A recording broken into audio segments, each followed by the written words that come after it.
Kita cari lagu yang lebih chill lagi.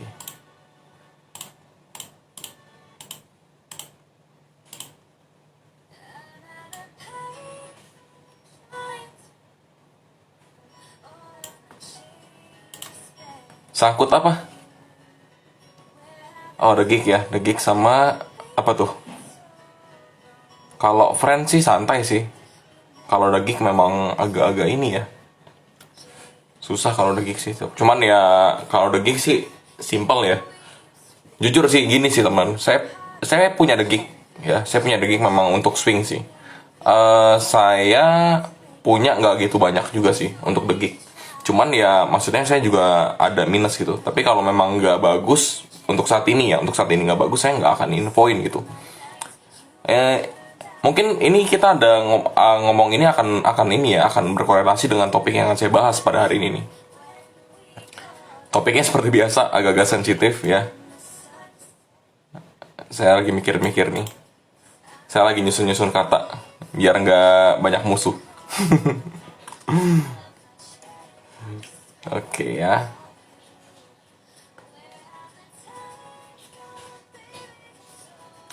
Innov aja nih ya, kalau ngomongin Innov ya teman-teman ya. Innov ini saya entry kan nggak nyampe 50 lot ya, memang sedikit banget kan ya.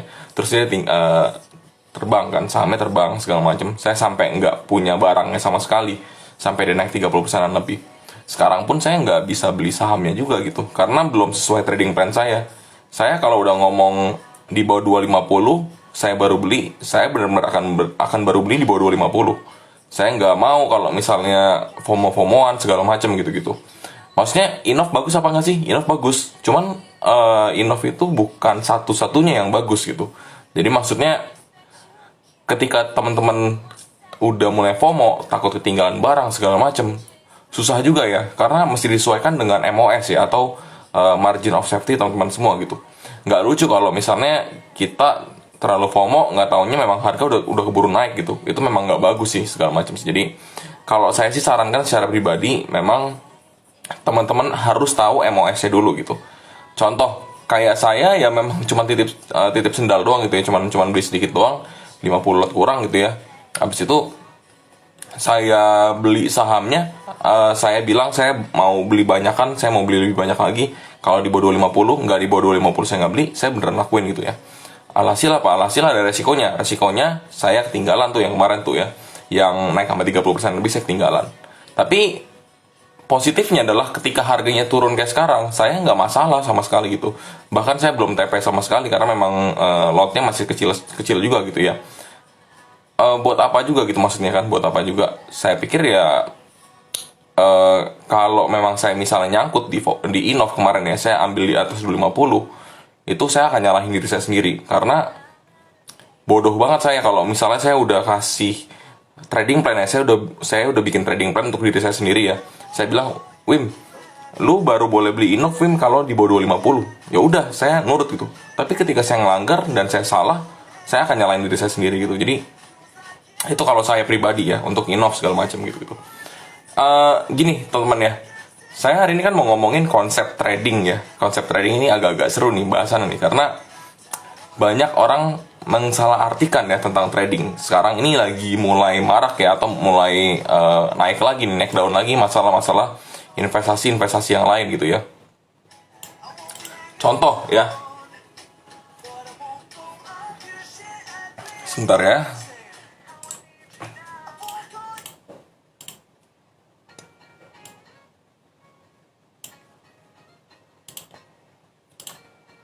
Sebenarnya simple teman-teman ya. Contoh ada beberapa mulai yang mungkin teman-teman tahu sendiri ya.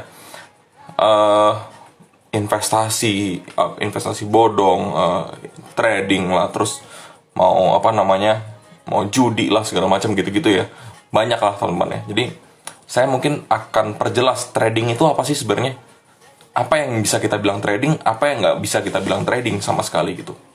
Basically trading bahasa Indonesianya adalah berdagang kan ya, berdagang dari kata trade kan ya, berdagang atau bertukar ya, bertukar barang segala macam gitu-gitu. Jadi trading kata dasarnya trade. Nah, kalau ada kata dasar trade artinya ada yang ditukar gitu teman-teman. Misalnya contoh, saya punya uang ya, saya punya uang teman-teman punya rumah gitu. Saya beli rumah teman-teman, habis itu saya keluarin uang, saya kasih uangnya ke teman-teman, habis itu teman kasih rumahnya ke saya gitu. Itu pun termasuk trading karena ada pertukaran di situ ya, ada pertukaran. Atau teman-teman jual makanan ya, saya beli makanannya, saya bayar gitu kan. Itu trading juga gitu. Basically trading adalah perdagangan, pertukaran barang. Dasarnya itu teman-teman ya. Artinya apa? Ada sesuatu yang dibeli, ada suatu aset yang dibeli gitu ya, ada suatu aset atau suatu benda yang dibeli gitu dari kata dasar ini. Nah, permasalahannya yang kemarin maraknya itu sebenarnya yang teman-teman tahu ya. eh contoh kayak misalnya kita ambil contoh itu kemarin binary option ya. Binary option itu mulai naik lagi segala macam. Nah, binary option ini teman-teman beli apa di situ? Ada barang apa yang teman-teman terima gitu sebagai gantinya teman-teman mempertaruhkan uang gitu. Kalau di sana dasarnya teman-teman nggak ada menerima suatu uang atau suatu barang ya dari hasil pertukaran itu, artinya itu bukan trading. Jadi binary option itu bukan trading, teman-teman. Ya, walaupun konsepnya seperti trading, dia ada candlestick segala macam. Terus kita tebak atas atau bawah gitu ya, naik apa turun segala macam. Cuman saya tanya, kalau kita ke saham atau kita ke futures ya, atau kita ke crypto segala macam ya, atau ke forex. Forex pun gini, teman-teman ya. Kalau forex ya saya masuk misalnya berapa lot gitu ya, atau 0, berapa lot gitu ya. Masuk $100 atau $200, $300. Nah, saya kan tukar uang saya nih kan sama jumlah lot itu, ada asetnya di situ gitu ya. Ada aset atau ada bendanya, ada barangnya gitu. Terus contoh lagi, saya misalnya beli kripto ya. Saya punya uang, saya tukerin sama Bitcoin atau saya tukerin sama Ethereum contohnya, Ethereum atau BNB gitu segala macam. Nah, itu kan ada barang ya, teman-teman, ada barang ya. Saya menukarkan uang saya menjadi suatu barang yang itu sebenarnya bisa dibilang aset ya. Aset itu dalam bentuk kripto segala macam. Nah, itu ada barangnya. Nah, atau saya misalnya beli saham ya. Jelas saya punya bukti kepemilikan saham gitu ya dari uang yang saya berikan gitu. Nah, kalau dasarnya adalah binary option ya, tebak-tebakan seperti itu. Apa yang teman-teman beli? Nilai tukar apa yang teman-teman dapat gitu ya dari menukarkan uang teman-teman ke benda itu. Ini saya sekalian sharing pengalaman ya, teman-teman. Saya sekalian sharing pengalaman karena jujur binary option ini ya saya pernah masuk juga gitu. Pernah masuk, saya coba hampir semuanya saya coba gitu. Future saya coba, terus saya kalau future pun sama ya, future itu juga ada kontraknya yang diperdagangkan, teman-teman keluarin uang untuk mendapatkan suatu kontrak perdagangan segala macam. Bicara walaupun itu menggunakan leverage atau enggak, yang penting ada asetnya gitu, ada bendanya gitu. Nah, balik lagi ke binary option tadi, itu nggak ada bendanya sama sekali, nggak ada barangnya. Jadi apakah teman-teman yakin itu adalah suatu sebuah konsep trading atau berdagang ya? Kalau misalnya teman-teman berpikir dengan cermat ya, oh itu apa yang kita dapat, apa yang kita pegang dari hasil mengeluarkan uang tadi? Oh, nggak ada. Yang penting lu tebak naik apa turun. Kalau lu tebak naik dan lu benar dapat 80%, kalau lu salah lu hilang 100%. Itu aja risk to reward ratio-nya aja nggak seimbang. Menang dapat 80%, kalah hilang 100% gitu ya. Walaupun ada orang yang ngomong pakai teknik kompensasi segala macam. Kalau kompensasi itu dasarnya apa sih? Kayak misalnya dasarnya adalah teman-teman beli ya aset nih. Bukan beli aset. Teman-teman tebak atas ya. Misalnya, wah ini chartnya akan ke atas. Habis itu pas teman-teman tebak ke atas, ternyata tebakan teman-teman salah gitu ya.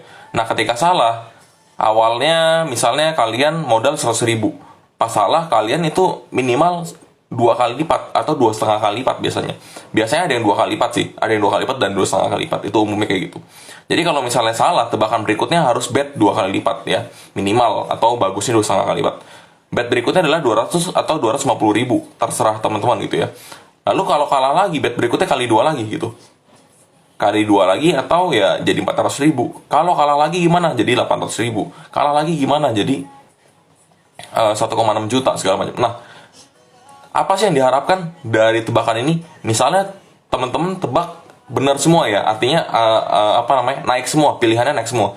Masa sih dari 10 kali tebakan, tadi, masa sih nggak ada yang benar gitu 10-10-nya? Masa sih nggak ada yang benar sama sekali 10-10-nya gitu ya? Jadi diharapkan dari 10 itu ada yang nyangkut satu lah yang benar lah ya. Tapi permasalahannya Kalau teman-teman berpikir seperti itu konsepnya, berarti teman-teman udah tahu itu adalah bentuk judi sebenarnya gitu ya. Bentuk judi yang teman-teman sendiri nggak tahu apa yang dipertaruhkan di situ, asetnya juga nggak tahu mana gitu ya. Bendanya apa yang ditukar dengan uang kita ya.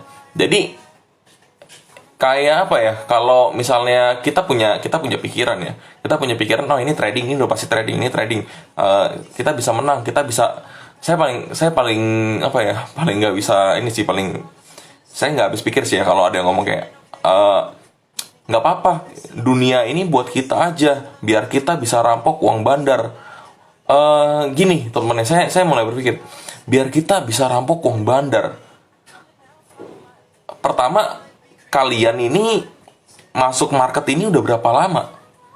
Ya, bandar ini kan basically bukan orang baru juga. Mereka udah nguasain marketnya, atau mereka nguasain sistemnya, atau mereka yang bisa ngebuat teman-teman kalah, diincar kalah gitu ya, dibikin kalah gitu ya. Terus orang-orang ini bilang dengan PD-nya, kita habisin uang bandar, kita rampok uang bandar. Saya nggak habis pikir sama sekali itu. Itu konyol sih menurut saya sih. Itu pikiran yang konyol sama sekali. Jadi itu ada suatu keanehan ya. Suatu keanehan kalau misalnya teman-teman pertama berpikir bahwa itu adalah trading karena dia punya candlestick, karena dia punya chart, bukan berarti dia trading ya. Itu yang pertama. Trading itu ada yang dipertukarkan. Kalau nggak ada yang bertukarkan berarti bukan trading. Nah, nanti saya mungkin akan sedikit singgungnya afiliasi segala macam gitu ya. Tapi sekarang saya mau cerita dulu teman-teman, konsep trading itu sebenarnya seperti apa sih? Yang tadi kan kita bilang kan bertukar ya, atau berdagang.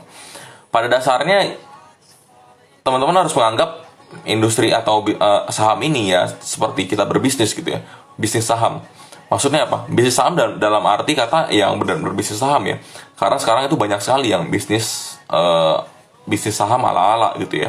Contohnya ala-ala apa? Misalnya buka kelas berbayar, atau apa namanya, buka grup sinyal segala macam. Itu kan juga membantu retail untuk untuk survive di market atau untuk menang di market segala macam.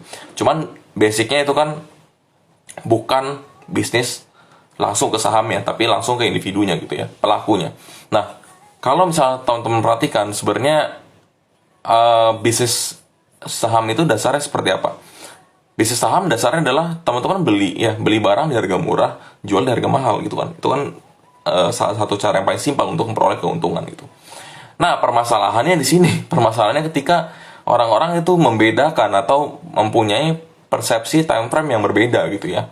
Contoh, saya biasanya jual beli saham, beli murah, jual mahal, itu mungkin 1 bulan sekali, atau 2 bulan sekali, atau 2 minggu sekali gitu ya.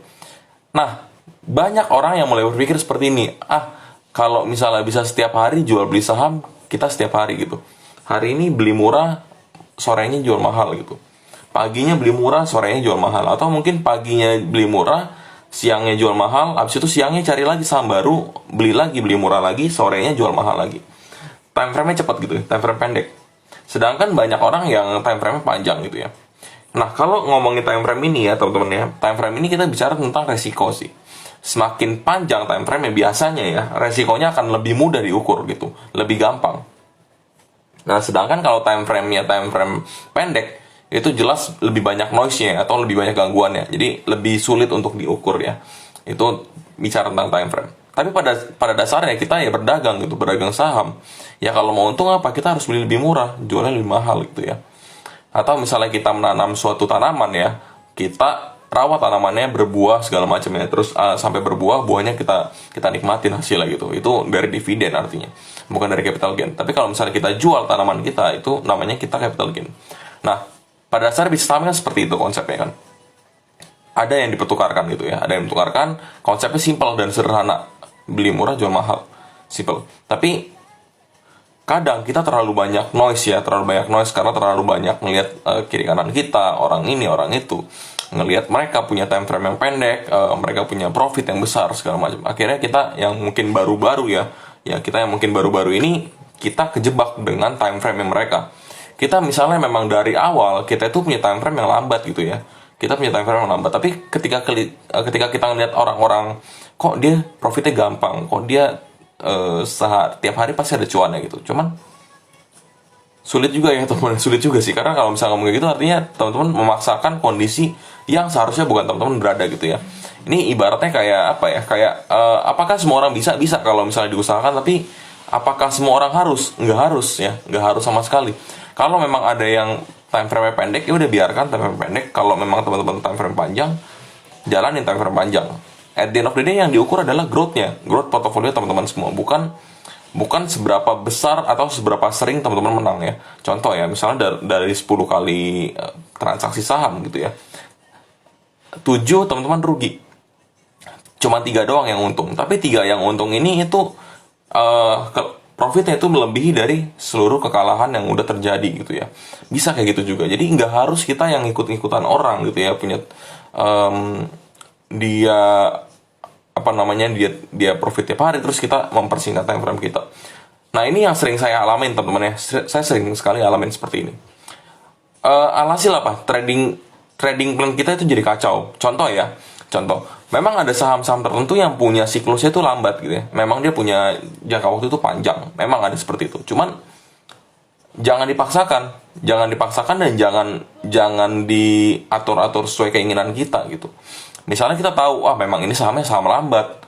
Tapi teman-teman ketika tahu itu saham lambat, teman-teman maunya untung cepat di situ, ya.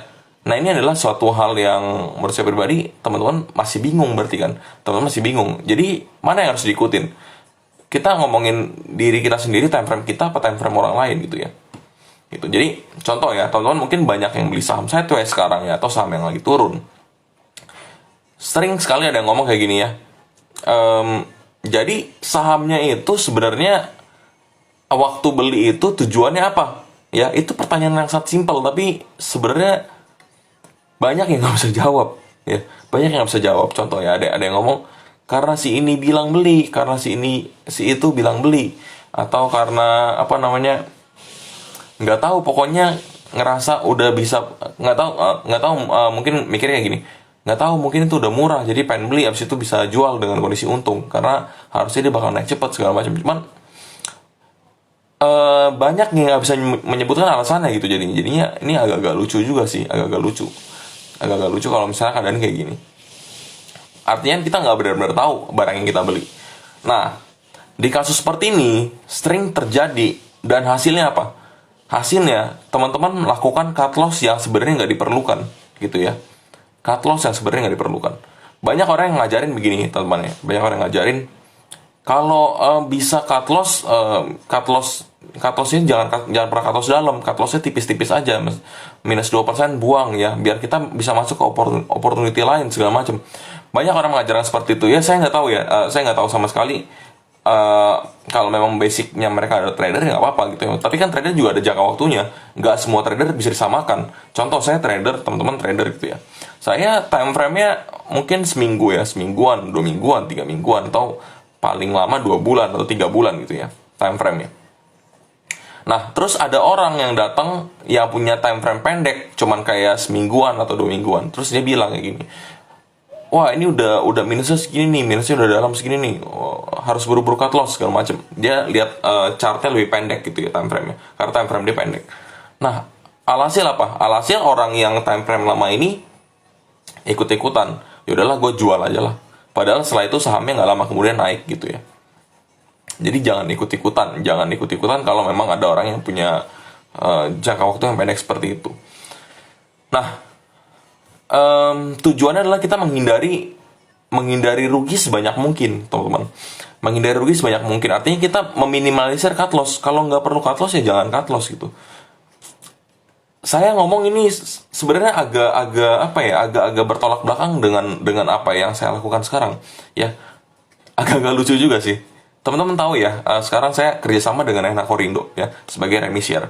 Nah, kalau remiser itu maksudnya apa sih? Remiser itu ya saya dapat fee dari transaksi ya, jual beli gitu ya. Nah, tapi saya kok menyarankan sesuatu yang bertolak belakang dengan keuntungan pribadi saya gitu ya. Contoh, kalau misalnya saya memang mau mengejar keuntungan aja, saya akan bilang ya udah, cut loss setipis mungkin ya, tipis ya, minus 1-2%, 3% cut loss. Habis itu masuk lagi sama mana gitu ya. Habis itu cut loss kalau misalnya memang profit 3%, 5% take profit, habis itu cari lagi ya. Minus sedikit, cut loss, cari lagi sahamnya. Itu kalau memang basicnya saya adalah saya mau bisnisin teman-teman semua, saya akan bilang seperti itu. Cuman nggak begitu cara mainnya gitu. Nggak begitu cara mainnya, maksudnya nggak semua orang begitu cara mainnya. Jadi meskipun sebenarnya itu menguntungkan untuk saya pribadi, kalau memang itu bukan cara yang benar, saya sih nggak menyarankan dan nggak menganjurkan untuk melakukan hal seperti itu gitu ya. Agak-agak lucu jadinya gitu, agak-agak lucu kalau misalnya hal seperti itu dipaksa untuk dilakukan gitu ya. Kalau nggak perlu cut loss, jangan cut loss gitu. Memang kalau cut loss, teman-teman tahu mau masuk saham apa gitu. Biasanya kalau orang habis cut loss nih ya, ini yang nggak biasa cut loss, tapi ya, yang nggak biasa cut loss biasanya kalau dia cut loss, dia langsung panik dan buru-buru cari saham untuk balas dendam, ya, balas dendam. Aduh, tadi gua habis cut loss minus, misalnya contoh ya, minus 500.000, minus 1 juta, minus 2 juta. Wah, hari ini gua harus balikin 2 juta gua nih. Gue harus cari saham yang naiknya mungkin berapa persen ya, yang sampai balikin 2 juta gue tadi, yang tadi gue cut loss gitu. Jadinya jadinya ini suatu kesalahan teman-teman, suatu kesalahan memaksakan orang yang memang nggak seharusnya cut loss tapi jadi cut loss gitu ya. Cut loss di saham A misalnya ya, terus masuk ke saham B. Yang sering terjadi ekspektasinya adalah ini, kita comeback dalam waktu singkat gitu. Rugi di A, comeback di B di hari yang sama. Itu ekspektasi. Ya, itu ekspektasinya. Realitanya apa? Realitanya masuk kandang, masuk kandang singa, terus keluar dari kandang singa, masuk kandang buaya habis itu. Habis lagi. Makin parah lagi gitu. Ujung-ujung makin parah, hanya memperparah. Jadi pastikan dulu teman-teman punya watchlist sendiri ya, punya saham yang memang teman-teman yakinin dan teman-teman pantau gitu. Karena itu pun saya lakukan, teman-teman. Itu pun saya lakukan. Contohnya, saya lakukan di mana sih saya lakukan? Saya lakukan ya di Stockpick saya yang sering saya share gitu ya. Saya share ya, kayak misalnya saya ngomong ya, dan saya punya MOS yang cukup ketat gitu ya. Contoh friend ya, friend itu saya akan terus-terusan ambil ya, teman-teman ya. Selama di bawah 90 saya akan ambil friend gitu ya. Itu MOS saya. Jadi saya cicil perlahan-lahan gitu ya. Terus ada lagi MOS saya di Inco misalnya. Inco selama di bawah 4.500 saya ambil gitu. Saya ambil terus saham Inco, cicil. Ada lagi misalnya Pegas, selama di bawah 1.300 kita ambil ya. Saya ambil di bawah 1.300 saya ambil. Sumarekon ya, Sumarekon. Saya berpikir Sumarekon lebih ekstrim lagi. Di bawah 700 saya ambil gitu. Jadi saya lebih berani untuk Sumarekon. Nah, terus contoh lainnya lagi, Waskita ya. Kemarin Waskita karena dia RI-nya dibanting seperti itu, saya nggak ambil dulu. MOS-nya saya cancel dulu ya. Rule MOS saya cancel dulu. Nah, ada berapa yang harus di-adjust seperti Waskita tadi. Lalu contohnya lagi, misalnya Innov ya. Innov yang tadi saya bilang. Saya tekankan di bawah 250, saya baru ambil. Nggak di bawah 250, saya nggak mau ambil. Gitu ya. Jadi, ini menjadi prinsip, teman-teman ya. Menjadi prinsip. Ketika ada orang yang ada orang yang teriak-teriak atau ada orang yang ngomong HK ini, HK itu, HK saham ini lagi bagus. Dan kebetulan itu masuk watchlist saya, teman-teman ya. Tapi ketika MOS saya nggak masuk, ya saya nggak akan ambil gitu. Position itu penting sekali. Position and sizing itu penting. Artinya apa sih? Artinya gini. Contoh. Sekarang friend harganya lagi anjlok banget, teman-teman ya. Position. Contoh ya, kita ngomong friend itu bisa ke harga 100 gitu. Pasti bisa ke harga 100. Contoh ada statement pasti, ada kata pasti. Friend bisa kok ke harga 100. Nah, tapi teman-teman sekarang average 90. Nah, per hari ini misalnya friend adalah harganya 80 ya. Harga hari ini 80, teman-teman punya 90. Tapi kita punya keyakinan friend akan 100 harganya. Ya, ini permisalan teman-teman ya, permisalan. Berarti dalam pikiran teman-teman semua artinya teman-teman tahu kan, oh ini gue pasti profit kok, gue punya barang udah cukup murah di 90, sekarang harganya 80, nanti di 100 pasti profit gitu, karena kan bisa ke 100 gitu ya. Punya pemikiran seperti itu gitu ya, punya pikiran seperti itu. Nah, lalu mulailah panik ketika harganya menyentuh 80 dan nggak naik-naik gitu ya, nggak naik-naik berapa hari gitu, berapa minggu nggak naik-naik. Aduh, kok 80 mulu ini? Kenapa 80 mulu? Kok nggak naik-naik? Minimal balik ke 90 lah, biar kita tenang. Banyak yang berpikir seperti itu. Ujung-ujungnya apa? Ini yang tadi punya keyakinan friend akan 100 ya, dan yakin friend bisa ke 100 dengan valuasi yang murah gitu ya, dan punya barang di 90, akhirnya apa? Udahlah gue stop loss aja lah, udah gue cut loss aja lah.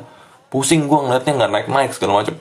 Lalu setelah itu, setelah teman-teman cut loss di harga 80, teman-teman lihat friend ini mulai naik. Naik ke 82, 83, 85, 87, 89, dan akhirnya naik ke 90, 91, dan seterusnya gitu. Yang teman-teman lakukan apa? Teman-teman nggak akan re-entry lagi. Jarang orang yang akan re-entry lagi. Nggak semua orang punya mental sekuat itu. Biasanya mereka akan trauma gitu. Aduh anjir, gue lepas kemarin di harga 80, sekarang naik lagi. Coba gue lebih sabar. Gue nggak cut loss, artinya gue nggak rugi ya. Dan sekarang malah bisa untung gitu. Coba gue lebih sabar. Terus ada orang yang ngomong kayak gini. Ya udahlah bro, lu kan nggak tahu apa-apa ini, ya lu kan nggak tahu harganya bakal naik segini juga kan, emangnya lu bisa prediksi market? Banyak orang yang akan ngomong seperti itu untuk membela teman-teman semua. Tapi permasalahannya dari awal kan teman-teman udah yakin, oh ini harganya 100 nih, bisa di 100. Udah punya keyakinan dan udah punya analisa sendiri ya. Ini ceritanya analisa sendiri loh, bukan analisa orang lain ya. Kalau teman-teman kayak gitu pakai cara analisa orang lain ya wassalam. Wassalam untuk teman-teman semua, udah wassalam, udah portonya udah pasti nggak karuan, udah pasti gitu. Jadi balik lagi, kita mikirin diri kita sendiri dulu gitu. Kita punya trading plan seperti apa, kita punya target seperti apa ya. Terus ada juga ya, ini kejadian lucu ya. Saya nggak akan nyebutin kejadian detail dan pastinya seperti apa, tapi ada pemikiran-pemikiran seperti ini ya. Ada satu saham, saya nggak sebut sahamnya apa. Bagi saya saham ini murah ya, dengan cara yang saya perhitungkan saham ini murah. Nah tapi ada orang yang mungkin berpikirannya dengan metode lama ya, metode yang lebih lama atau segala macam. Dia berpikiran, oh ini sahamnya mahal. Jangankan saya nyebut ininya, jangankan saya jabarin, jangankan saya ceritain nih analisa saya seperti apa. Orang ini udah bilang kayak gini, saya males lah kalau kamu bahasnya itu, udahlah kamu nggak usah bahas itu aja, udah kita ngobrolin yang lain aja. Dia langsung memblok ya, punya mental block gitu. Dia punya mental block dan dia punya pemikiran kayak, enggak ini jangan gue lu salah gue bener gitu. Banyak mirip gitu. Lu mah ngaco Wim, lu nilai saham ini mahal, apa lu bilang saham ini murah, padahal buat gue ini mahal banget. Ini mah saham-saham yang bakal di listing segala macem. Langsung punya mental block seperti itu. Tapi kita belum dengerin alasannya apa. Siapa tahu ada sudut pandang lain kan yang bisa kita tahu itu dari orang lain. Cuman ya itu sharing aja sih. Teman-teman selama perjalanan di market akan menemui orang-orang seperti ini ya. Entah dia sesepuh atau apa segala macam, pasti akan ketemu ya. Entah dia udah lama di market atau mungkin masih baru, atau mungkin yang udah sedang-sedang aja ya, mungkin sekitar 3-5 tahun segala macam. Jadi teman-teman pasti akan menemui orang-orang seperti ini pasti ya. Terus apa yang harus kita lakukan ya? Berdamai aja, berdamai aja. Saya kadang-kadang begini sih teman-teman ya, jujur ya. Kemarin waktu saya upload video YouTube ya, saya inget ya, tapi saya agak lupa detail seperti apa sih. Ada yang ngomong kayak gini,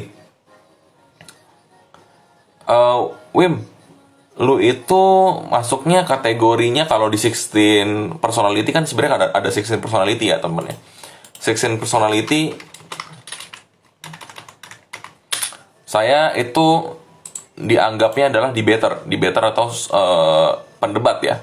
Pendebat itu apa gitu ya? Pendebat itu masuknya ke dalam kategori, sebentar saya cari ya.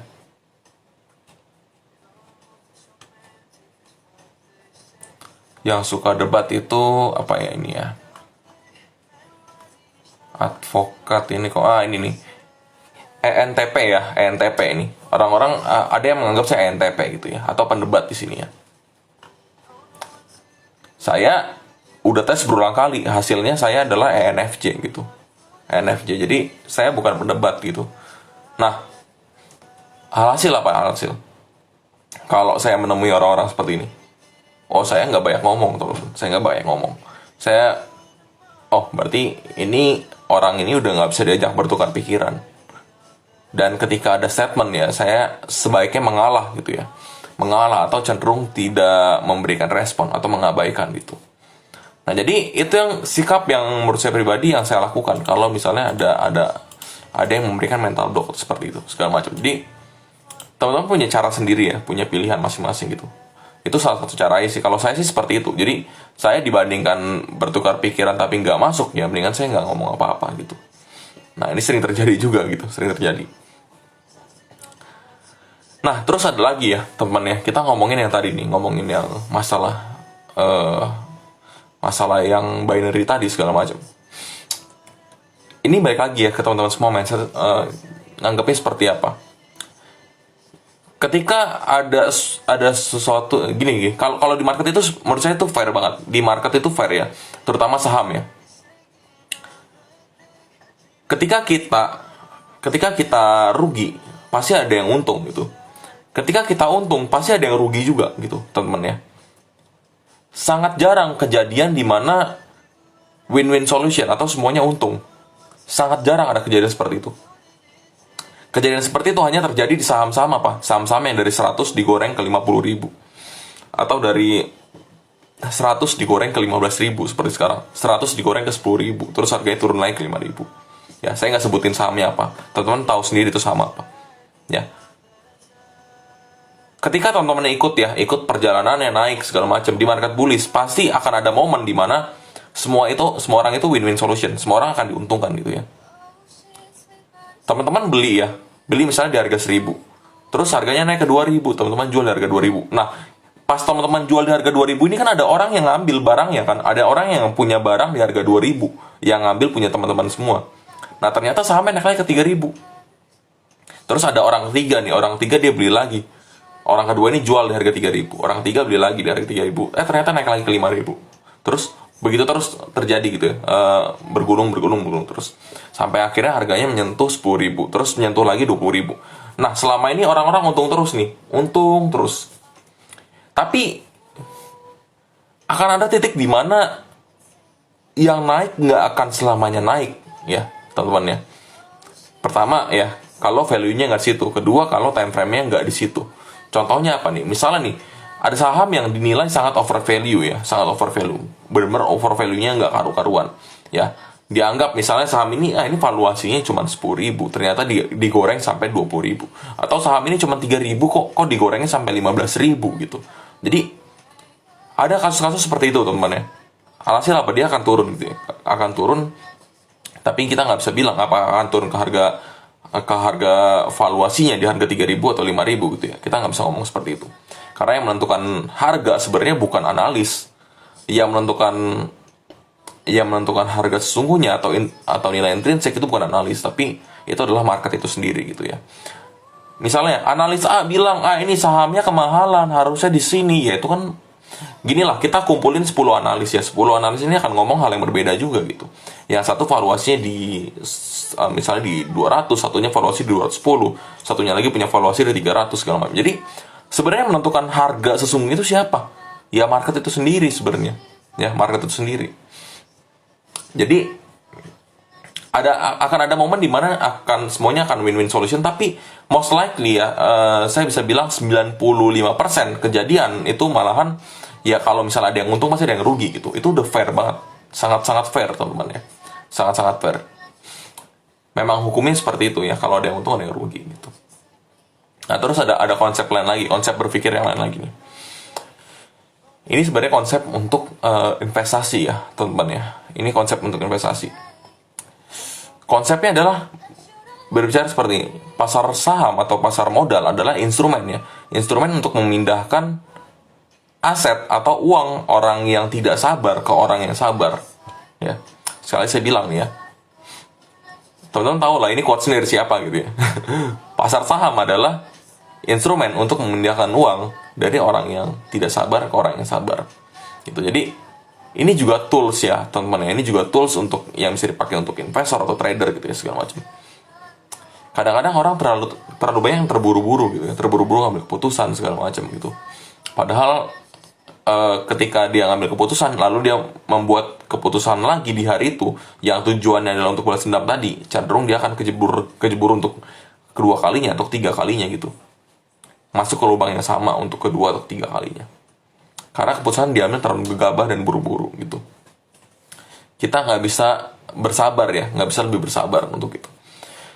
Nah, sebenarnya ya teman-teman ya, sebenarnya dari ini semua apa sih yang ingin saya sampaikan? Sebenarnya simpel teman-teman, simpel sekali. Kita masih tahu juga ya prinsip kita itu seperti apa. Kita punya prinsip sendiri gitu. Kita punya prinsip trading sendiri gitu ya. Saya punya prinsip trading sendiri, teman-teman juga punya prinsip. Nggak harus mengikuti orang lain gitu. Kalau orang lain caranya gimana ya biar mereka gitu ya. Terus kalau orang lain bisa ini satu hal yang saya kurang suka sih. Sebenarnya ini bagus tapi saya juga kurang suka jadinya. Plus minus lah ya, plus minus. Misalnya ada orang ngomong ini, gua ngelihat si A nih, si A ini dia baru masuk ke market saham itu kok cuman 1 tahun lebih ya. Wah, ini si A ini angkatan kolonial nih, angkatan apa namanya? Angkatan trader yang baru masuk di masa corona segala macem. Wah, ini orang baru nih, masih bocah ingusan segala macem nih. Kok dia bisa untung 100%? Kok dia bisa untung 200% ya? Kok dia bisa hebat ya di saham gorengan? Kok bisa hebat, kok bisa untung terus nih orang-orang ini nih ya, kolonial sini nih, orang-orang yang baru masuk di market kurang dari setahun atau 2 tahun yang lalu gitu, di 2020 atau 2021. Orang-orang ngomong kayak gitu teman ya. Nah, terus teman-teman lihat kinerja teman-teman sendiri. Wajir, gue punya kinerja cuman 30%. Gue punya portofolio cuma naik 50% setahun. Padahal gue di market udah 4 tahun, udah 5 tahun, udah 3 tahun gitu. Ini bocah ingusan yang baru nih, dia udah bisa masuk ke menang lomba-lomba segala macam, atau wah ini bocah ingusan dia jago banget, dia bisa untung berkali-kali lipat gitu di market. Well, saya nggak bisa bilang ini beginner's luck teman, saya nggak bisa bilang dan saya nggak bisa judge ini adalah beginner's luck gitu, nggak bisa karena kita nggak tahu di balik layar itu dia itu latihannya seperti apa, dia itu mental dilatih seperti apa, kita nggak tahu di balik layar kayak gitu. Nah, jadi ini yang teman-teman harus tahu dan harus pahamin. Rezeki orang ya rezeki orang, rezeki kita ya rezeki kita gitu. Jangan karena orang dapat 100%, 200% terus kita bilang dia baru, kita bilang anjir nih bocah ingusan aja bisa kok, kenapa gua nggak bisa? Nih bocah ingusan bisa 200% per tahun, kenapa gua yang udah lebih lama dan lebih jago dan lebih banyak belajar dan lebih banyak investasi di belajar gitu ya, leher ke atas segala macam, kok gua cuma 30%, 40% gitu. Ya. Akhirnya apa? Akhirnya yang tadinya teman-teman dikasih rezeki bisa 40-60% per tahun, rezekinya dicabut ya. Rezekinya dicabut karena teman-teman melihat rumput tangga itu lebih hijau dibandingkan rumput sendiri gitu. Akhirnya teman-teman pelajarin, wah ini bocah ingusan caranya gimana nih? Caranya bocah ingusan gimana? Bisa untung gede kayak gitu. Ikutin caranya dia, ternyata malah kejebur teman-teman. Yang tadinya harusnya bisa 60% per tahun, tapi gara-gara kebanyakan noise ya kiri kanan, terus teman-teman gak punya prinsip sendiri, akhirnya ikut-ikutan orang lain ya, nggak mau kalah sama orang lain gitu-gitu. Akhirnya apa? Akhirnya jadinya teman-teman ngelihat bahwa harusnya bisa 60%, malahan jadinya 10% doang, atau mungkin bahkan minus gitu ya. Tahun ini minus gara-gara apa? Gara-gara yang tadinya kita punya style, kita bisa pakai style kita, tapi kita ngikutin orang lain, jadinya style kita berantakan gitu. Nah, prinsip kita lemah, berarti prinsip kita nggak paten gitu ya, nggak punya prinsip yang kuat gitu. Orang-orang gampang mengoyak-ngoyak prinsip kita gitu. Atau mungkin lebih tepatnya saya ngomong kayak gini ya, ini mungkin sindiran juga ya, sindiran untuk banyak orang, termasuk saya pribadi gitu ya. Kita ngelihat rezeki orang itu mempengaruhi prinsip kita gitu ya. Kita punya rasa iri segala macam gitu. Itu bukan hal yang bagus sih. Itu bukan hal yang bagus. Jadi pada dasarnya kalau misalnya teman-teman udah tahu ya caranya teman-teman, dan teman-teman tahu itu bisa 60% per tahun atau 100% per tahun, cukup dan udah itu aja gitu. Tapi kan kita kan harus belajar cara baru, betul, belajar cara baru betul. Cuman ada limitnya, ada limit ketika kita tahu mana yang pasti, dan ada limit ketika kita mencoba hal yang baru. Kita nggak bisa all in di hal yang baru. Teman-teman terlalu menasihkan diri sendiri gitu. Apalagi yang kita ikutin adalah orang yang track recordnya belum ada, belum panjang. Bisa aja tahun ini 200%, tahun depan dia minus 50%. Bisa aja. Ini bukan nyumpain, teman. Ini bukan nyumpain. Ya. Semua orang itu punya siklusnya. Semua orang punya siklusnya. Kayak saham aja lah, ada naik, ada turun gitu. Kayak roda, kadang di atas, kadang di bawah gitu. Nggak ada yang tahu. Dan kalau misalnya kita ngikutin dia terus caranya, apalagi yang baru, yang belum ada track recordnya, lagi di atas kita ngeliatin doang, tapi lagi di bawah kita ikutin, ya wassalam gitu. Padahal teman-teman punya kemampuan yang nggak bisa diremehkan. Teman-teman punya kemampuan sendiri yang udah teman-teman asah, dan itu berhasil sebenarnya. Kenapa kita harus ngikutin orang baru yang track recordnya belum jelas gitu? Ya, ini yang harus teman-teman tahu gitu, yang harus teman-teman pahamin. Prinsip sih, lebih ke arah prinsip. Kalau udah berprinsip, udah pegang teguh prinsip itu. Persetan orang ngomong apa, orang 200%, 300%, bisa scalping tiap hari. Persetan kalau memang dia bisa, ya monggo, itu rezekimu. Kalau rezekiku adalah rezekiku ini, ya 20%, 20%, 30%, 30%, atau 50%, atau 60% per tahun, atau 70% per tahun. Ya udah, ini rezekiku, tapi aku tahu caranya, ini pasti gitu. Dibandingkan kita hajar-hajaran gitu ya, hajar-hajaran, ikut-ikutan orang. Gitu ya. Sebenarnya ini ya teman-teman, mungkin banyak yang baru juga di market ya. Yang tadi saya bilang, konsep trading teman, simple, sebenarnya simple. Sekali lagi sangat simple. Konsepnya adalah beli murah jual mahal, gitu doang. Permasalahannya tadi, ketika teman-teman beli murah, terus teman-teman tahu nih, contoh ya, ada saham A harganya 600 nih sekarang nih. Teman-teman tahu dia bakal ke 900, cuman nggak tahu kapan ya gitu. Nggak ada yang tahu kapan, teman-teman nggak ada yang tahu kapan. Tapi harga 600, teman-teman bisa jual 900 nanti. Ketika teman-teman punya di harga 600 dan harga sahamnya turun ke 500, terus panik dan jual gitu, dan cut loss. Pertanyaannya, kalau cut loss ketemu saham yang lebih bagus apa enggak gitu? Buat apa jadinya gitu? Buat apa? Simple kan, beli murah jual mahal gitu. Beli murah jual mahal. Ya, perkara time frame, let the market decide gitu. Nggak usah yang kita sok-sok tebak-tebakan, kecuali teman-teman punya akses sama bandar, teman-teman kenalannya bandar, itu beda cerita. Bandarnya bisikin, besok saham ini mau gua ARB ini, besok saham ini bakal gua tarik ke harga 1.300 atau ke 1.500. Technical itu nggak ada ilmu pastinya, teman-teman. Ketika ada suatu tebakan yang benar dan angkanya tepat gitu ya, wah dia bakal berhenti di 3.000, dia bakal berhenti di 2.000 gitu. Terus tebakan ini dianggap benar, dan abis itu di trading berikutnya teman-teman ngelihat karena track record pendeknya adalah benar gitu ya. Alhasil apa? Trade berikutnya teman-teman percaya, trade berikutnya lagi teman-teman percaya lagi, dan akhirnya ada suatu ketika yang namanya masa panen gitu ya. Masa panen apa artinya? Orang-orang tahu nih, wah, gue bener terus nih, orang-orang ngikutin gue karena gue bener terus. Akan ada masa panen. Masa panen itu ya ada titik dimana kejeburnya juga gitu, titik salahnya juga gitu, teman-teman. Jadi apa ya? Ya kalau udah tahu beli murah jual mahal, udah cukup gitu, itu aja, teman-teman ya. Prinsipnya gitu aja. Jadi kalau misalnya masih ada yang nanya, kok bisa apa namanya, kok nggak bisa untung, kok rugi terus segala macam, ya karena kita nggak tahu barang yang kita beli gitu. Kita nggak tahu barang yang kita beli, dan kita terlalu cepat mengambil keputusan untuk cut loss gitu. Dan juga kita terlalu sering melakukan cut loss yang tidak diperlukan. Itu permasalahannya. Itu permasalahan dasar kenapa banyak yang susah profit gitu di market. Padahal sebenarnya dengan segala resource yang ada ya, dengan segala opportunity yang ada, sebenarnya bisa kok kita profit dengan dengan resiko yang lebih minim dan potensi yang lebih besar sebenarnya gitu. Jadi ini masalah ini sih, masalah memang masalah prinsip juga sih. Susah sih kalau memang prinsipnya kurang kuat ya, segala macam susah, teman-teman, susah gitu.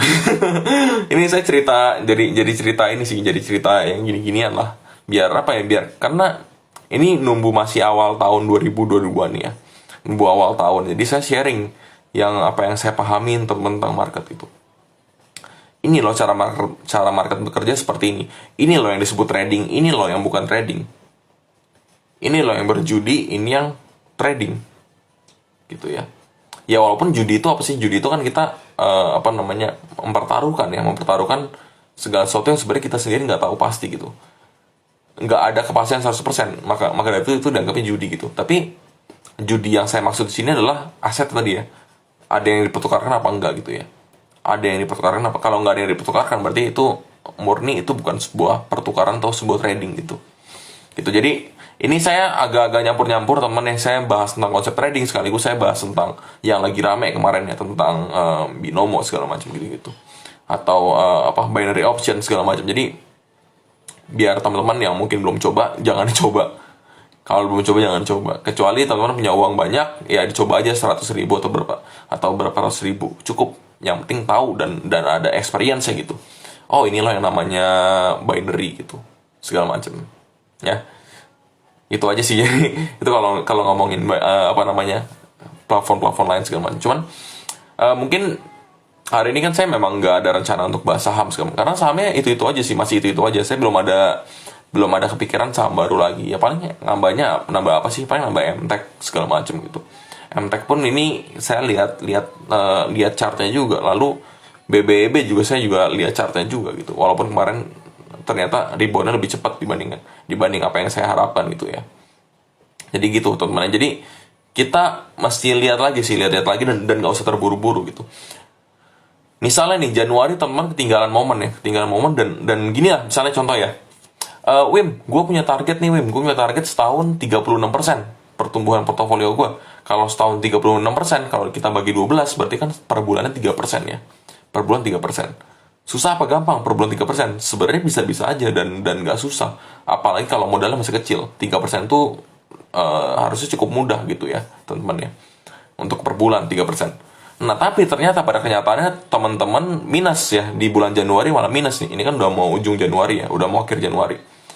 Ternyata kenyataannya yang tadinya targetnya naik 3%, malahan sekarang minus 5% misalnya. Terus ketika minus 5% ini teman-teman menjudge keadaan gitu ya. Aduh, ini aja gue jangka pendeknya gagal, jangka panjang gue pasti gagal. Oh, jangan kayak gitu. Mikirnya jangan begitu, teman-teman. Ya. Jangan melihat kegagalan kita dalam periode waktu pendek ya. Lalu kita meragukan ya, kita underestimate diri kita sendiri di masa depan itu, di jangka panjang gitu ya. Ya, nggak ada yang tahu kok, nggak ada yang tahu berhasilnya kapan, nggak ada yang tahu gitu. Cuman kalau misalnya di time frame pendek, di per bulan teman-teman gagal, bukan berarti tahunan teman-teman gagal gitu. Ini beda sih. Ini ya mungkin ini diterapkan untuk pekerja atau apa gitu, atau karyawan segala macam ya. Ada target tahunan, target bulanan harus tercapai gitu. Biar target tahunan tercapai. Ya ada prinsip kayak gitu. Tapi kalau misalnya di luar dari pekerjaan ya, di prinsip kehidupan teman-teman sendiri gitu. Kalau di usia sekarang gagal, di usia tahun depan gagal, usia 2 tahun lagi gagal, jangan menjudge bahwa 10 tahun lagi teman-teman akan jadi sebuah kegagalan. Enggak juga, nggak bisa ngomong kayak gitu. Bisa aja 10 tahun lagi ternyata memang teman-teman sukses ya. Saya sih nganggap begini ya, mungkin ada yang loss ya, masih ada yang loss segala macam, udah di market udah berapa lama tapi masih loss gitu ya. Begini sih teman-teman ya, saya menganggap bahwa dunia ini itu adil ya. Adil artinya apa? Jatah gagal dan jatah berhasil orang itu sama gitu ya. Nggak ada orang di dunia ini yang terlahir dengan kesempurnaan. Saya nggak percaya itu. Saya nggak percaya yang namanya orang terlahir sempurna gitu ya. Saya nggak percaya gitu. Saya juga tipe orang yang percaya semua orang punya privilege gitu ya. Semua orang punya privilege masing-masingnya. Ada yang mungkin lahir di keluarga yang lebih beruntung gitu dan modalnya besar segala macam. Tapi ada sesuatu yang mereka nggak punya dan kita punya gitu ya.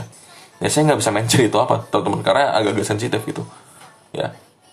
Mungkin kondisi keluarganya, atau mungkin kesehatan, atau mungkin kepintaran, atau mungkin waktu ya, atau mungkin lingkungan segala macam. Ya, jadi banyak hal yang sebenarnya kita miss di situ gitu ya. Nah, permasalahannya orang-orang akhir-akhir ini hanya melihat privilege itu sebagai nama lain dari kekayaan. Jadi kalau yang kaya dibilang punya privilege, yang nggak kaya dibilang nggak punya privilege. Nah, lalu yang tadi saya bilang ya, ada lagi nih saya bilang nih, jumlah kegagalan dan jumlah keberhasilan itu seimbang gitu ya. Kalau teman-teman gagal terus sekarang ya, harusnya teman-teman ngambil positifnya aja, bersyukur aja gitu. Bersyukur artinya apa nih? Artinya kalau gue gagal terus ya udah nggak apa-apa, gue terima gue gagal terus, tapi gue belajar gitu ya. Anggap aja gue gagal terus untuk ngabisin jatah gagal gue, ya. Gue habisin jatah gagal gue sekarang, sedini mungkin gue habisin jatah gagal gue. Jadi nanti di masa depan, di masa yang akan datang gitu ya, yang tersisa adalah jatah keberhasilan gitu. Ya, sisanya yang jatah keberhasilan. Jatah gagal kita habisin di awal semua. Nggak apa-apa. Jadi tergantung pikiran ya temen ya. Jadi kalau misalnya teman-teman sekarang masih minus ya, bulan ini minus, bulan depan minus ya. Ya amit-amit sih ya, bulan depan minus, itu amit-amit. Tapi 2021 teman-teman minus ya, 2022 belum tentu minus juga gitu. Jadi kita mikir aja, ya udah anggap aja 2021 itu kita buang jatah kegagalan kita. 2022 kita bisa profit. 2022 adalah jatah keberhasilan kita. Simple. Mikir gitu aja gitu. Dibandingkan kita mikir, aduh, gue nggak bisa. Terus udah nggak bisa, tapi beli sahamnya juga gitu. FOMO juga, caranya salah juga. Udah naik tinggi dibeli. Giliran murah, dia dikasih lebih murah lagi, dijual cepet. Susah sih ya, atau susah juga sih kalau keadaan kayak gitu. Oke, nah mungkin terakhir ya temennya, terakhir nih saya bahasnya hari kan campur aduk nih ya. Terakhir mungkin ini sih, saya mau info-info aja nih ya, karena kan memang saya kan bilang kan kalau apa yang saya lakukan ini kan sebenarnya kan balik ke komunitas lagi nih. Jadi saya akan terbuka untuk teman-teman semua kondisinya untuk kerja sama saya seperti apa. Saya nggak bisa saya nggak bisa share screen ya teman, karena ini ada data pribadi banyak di sini, jadi saya nggak bisa share screen. Nah, tapi yang teman-teman perlu tahu, per hari ini kita hampir udah 118 orang ya. Ada 118 orang yang udah mendaftar gitu ya di Google Form-nya Enakorindo. Google Form kita sih sebenarnya, bukan Enakorindo.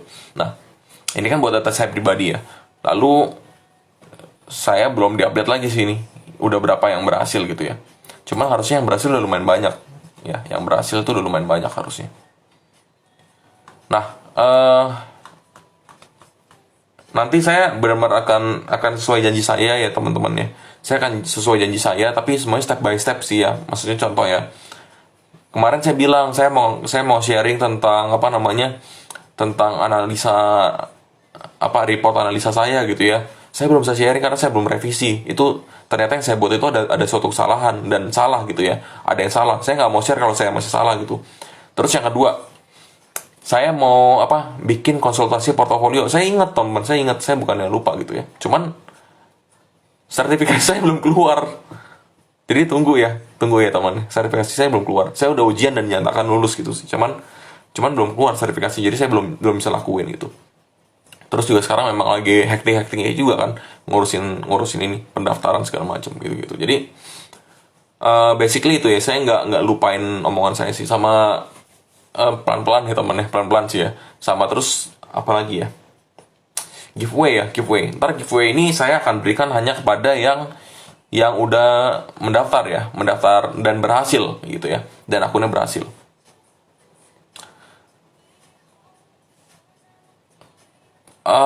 Harusnya sih diproses Senin ya Pak ya. Kalau misalnya daftar sekarang, proses Senin. Gitu sih. Jadi kalau bagi teman-teman yang mungkin baru mau daftar, baru mau coba-coba gitu segala macam ya, silakan coba sih ya. Silakan coba aja. Siapa tahu cocok sih ya. Kalau nggak cocok ya udah jangan dipakai lagi gitu. Tapi minimal teman-teman coba dan siapa tahu cocok. Soalnya saya sih pindahan dari banyak sekuritas ya. Saya pakai saya pakai iPod, saya pakai Mirai, saya pakai Ajaib, saya pakai MNC Sekuritas, saya pakai yang lain-lain, saya pakai akun saham itu banyak. Dan sekarang saya lagi membiasakan diri dan banyak transaksinya itu di Enakorindo gitu. Karena kemarin sebenarnya saya juga masih mempelajari Enakorindo ini seperti apa gitu. Tapi pas saya coba pelajarin, ternyata ini juga ya, ternyata banyak fitur-fitur yang sebenarnya bagus juga untuk kita gitu. Dan maksudnya untuk nggak ribet lah ya, nggak ribet, cukup user friendly juga sih kalau menurut saya sih. Jadi menurut saya pribadi layak dicoba ya teman ya, aplikasi ini layak dicoba gitu. Oke. Jadi saya mau report itu aja ya teman-teman ya. Per hari ini udah 119 ya, 119 orang ya yang udah 118, sorry, 118 yang terdaftar di apa namanya, di komunitas kita yang masuk ke Nokorindo. Ya balik lagi ya, yang tadi saya sharing ya teman ya. Bedain antara afiliasi sama remiser ya, bedain ya. Jangan disamain. Ada yang memang konsepnya agen judi atau apalah ya, ya dia dapat komisi dari kerugian orang lain gitu ya. Kalau remiser, mau remisernya apapun ya temen ya, mau broker, mau sekuritas manapun sama konsepnya sama. Jadi teman-teman beli kita dapat fee transaksi, teman-teman jual kita dapat fee transaksi. Nggak peduli teman-teman mau untung atau mau rugi ya, kita dapat fee transaksi. Selama teman transaksi kita dapat fee transaksi gitu konsepnya. Jadi jangan disamaratain sama yang remiser sama yang afiliasi binary kemarin ya. Malahan saya pengennya teman-teman untung sih. Asal teman-teman tahu ya, saya tuh ada saham-saham nyangkut ya. Saya ada saham-saham nyangkut yang saya nyangkutnya karena kebodohan saya juga. Saya nggak call kok. Saya nggak call sama sekali di komunitas. Orang gila aja maksudnya ya, yang apa ya, jangan karena saya mau nyelamatin saham saya ngerusak nama baik saya nggak mau sih. Amit-amit sih saya lakuin itu. Jadi gini ya, ini sering jadi candaan ya teman ya, sering jadi candaan sering jadi candaan kita inilah. Cuman ya saya tahu sini bercanda. Kalau di grup atau komunitas itu ada yang namanya istilahnya menjemur member gitu segala macam. Poin satu saya nggak nganggap teman-teman semua ini adalah member saya nggak nganggap sama sekali. Teman-teman bukan member saya ya. Ya sama ya kita sama aja gitu. Saya sama teman-teman yang sama, cuman bedanya apa? Bedanya kebetulan awal tahun 2021 kemarin saya inisiatif bentuk komunitas. Udah, bedanya itu aja. Kedudukan kita mah sama ya. Teman-teman mau analisa, mau share link silakan, share analisa silakan gitu ya. Asal jangan pom-pom aja gitu. Ya. Sama, kita semua sama gitu. Jadi pertama teman-teman bukan member saya. Artinya saya nggak punya member ya. Saya nggak punya member sama sekali nih. Ya. Terus ngomongin jemur-menjemur gini ya teman-teman ya. Ada beberapa orang ya, atau berapa tokoh atau berapa grup ya yang dianggap menjemur membernya sendiri gitu ya. Artinya apa? Ini sahamnya memang udah harga tinggi banget nih. Terus harganya udah tinggi banget dan dianggap seperti ini teman-teman ya. Sengaja dia share sahamnya biar orang-orang yang ngikut-ngikutin ini, yang ngikut grup atau ngikut komunitas ini, mereka semuanya hajar kanan ya, atau makan saham-saham ini. Sedangkan orang yang ngasih rekomendasi malah jualan gitu. Banyak kejadian. Saya nggak membenarkan cara ini sih, saya nggak membenarkan sama sekali. Maka dari itu saya super hati-hati ya. Teman-teman lihat sendirilah saham saya lah ya, yang saya share ini. Saya kurang hati-hati apa lagi untuk pilih saham gitu. Saya pilih yang benar-benar ada story, ada fundamentalnya, dan harganya murah. Nah, pertanyaannya gini, teman-teman ya. Teman-teman, saya tantang gini lah. Lebih pilih saham yang saya share sedang naik-naiknya dan sudah naik 30% atau 40%, atau teman-teman saya kasih list saham yang kira-kira sekarang lagi sideways dan ada potensi naik, atau yang lagi turun gitu. Ya. Jadi jujur saya dilema. Kalau mau ngasih yang high risk, masalahnya ini marketnya belum bagus. Dan juga saya yakin money management yang ada di komunitas kita itu belum begitu bagus gitu, money managementnya. Takutnya ntar begitu saya share, masuknya 100% dari modal. Semua modal langsung dihajar gitu, hajar kanan ke saham-saham itu. Padahal time frame-nya panjang gitu. Dilema saya jadinya. Saya dilema jujur aja. Saya pilih saham apa lagi? Saya mau masukin saham apa lagi? Kalau saham yang nggak liquid pasti saya nggak mau, teman-teman. Innov itu benar-benar saya juga hati-hati banget pengecualian. Jadi kalau misalnya teman-teman mau masuk Innov pun ya, jangan masuk banyak-banyak ya. Jangan masuk banyak-banyak. Meskipun misalnya saya udah masuk Innov nih di bawah harga 250 ya. Terus ketika saya udah masuk Innov di bawah 250, saya juga akan tetap ngomong hal yang sama. Kalau mau masuk Innov jangan banyak-banyak. Karena kurang liquid ya. Saya nggak akan tiba-tiba bilang, HK semua dong di Innov dong, all in di Innov, biar harga sahamnya naik segala macam. Nanti pas naik apa? Saya jualan gitu. Wah, itu sih percaya lah ya, percaya teman. Ini percaya sih. Saya percaya sama prinsip karma sih ya. Jadi begini teman ya, begini ya. Percaya aja. Kalau kita ngejebak orang lain ya, hari ini kita untung. Tapi nggak tahu suatu hari nanti kita akan dijebak orang lain gitu. Atau suatu hari nanti kita akan dicelakain orang lain. Nggak ada yang tahu gitu. Jadi jangan karena keuntungan sehari 2 hari kita ngerugiin orang lain segala macam, itu sih amit-amit ya, amit-amit sih. Nah itu namanya istilahnya ngejemur member gitu, ngejemur member. Jadi saya cukup berhati-hati pilih saham. Beginilah ya, saya sebutin saham banyak ya, saya banyak sebutin saham, kayak saya sebutin 5 saham, 10 saham gitu. Apakah 10-10-nya naik semua? Ya enggak. Ya enggak naik semua gitu, enggak naik semua. Ada yang memang naik, ada yang memang lagi sideways, ada yang sekarang lagi turun gitu. Nah, pertanyaannya, teman-teman, kalau saya sebutin 10 saham ini apakah masuk 10-10-nya? Kan enggak. Celakanya atau sialnya, teman-teman masuk pas yang saya bilang saham ini saya masukin, dan teman-teman masuknya pas harganya lagi turun terus sekarang. Contohnya Waskita. Saya kan ada pilih Inco, saya ada pilih Innov, saya ada pilih Friends. Saya ada pilih BRMS kemarin kan. BRMS saya Pegas, naik juga Pegas. BRMS Pegas naik. Gitu. Nah, celakanya yang teman-teman pilih adalah Friend. Celakanya yang teman-teman pilih adalah Tekim. Celakanya yang teman-teman pilih adalah Waskita gitu. Jadi memang yang harganya turun terus. Memang lagi turun terus gitu. Nah, permasalahannya gitu, teman.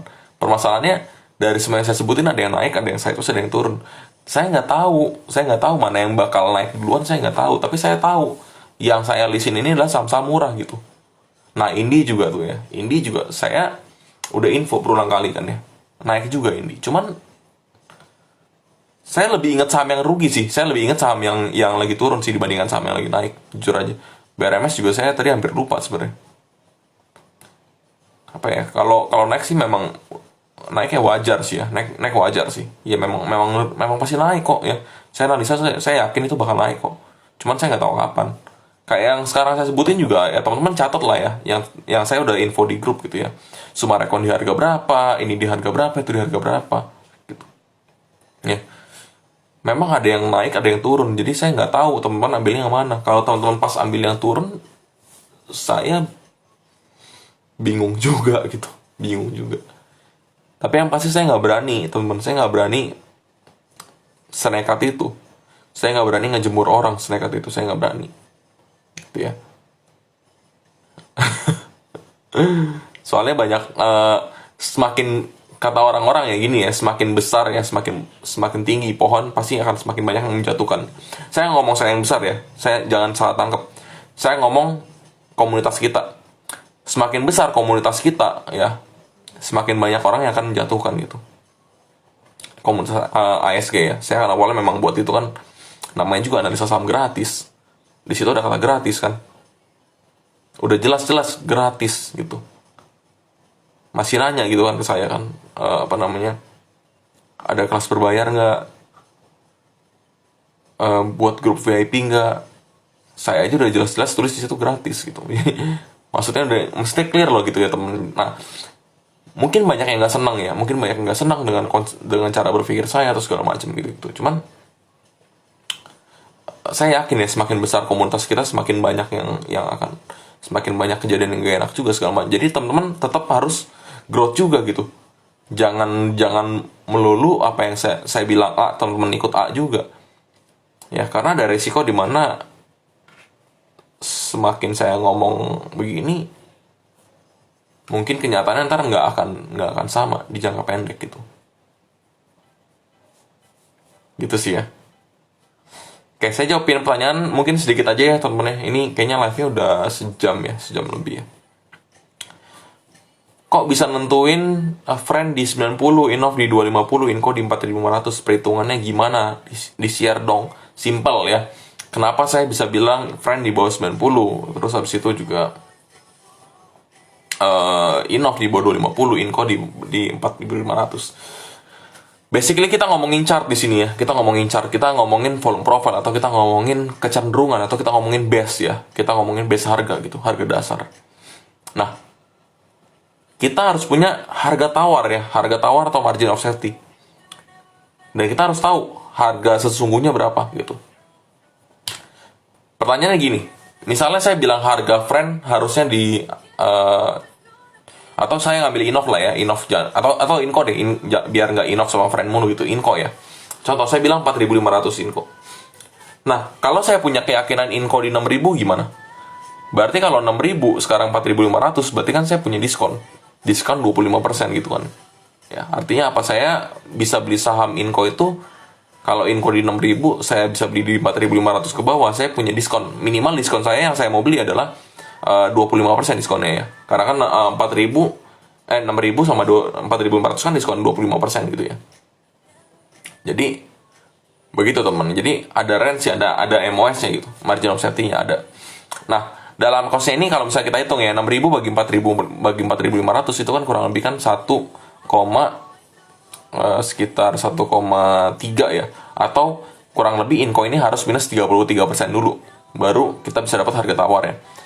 Nah, sama kayak teman-teman beli baju, atau teman-teman beli barang di online shop ya, atau teman-teman beli makanan di Shopee Food, di GoPay, di GoFood atau GrabFood atau segala macam ya, atau Traveloka Food segala macam, anything lah, you name it lah. Nah, teman-teman cari diskon ya, cari diskon.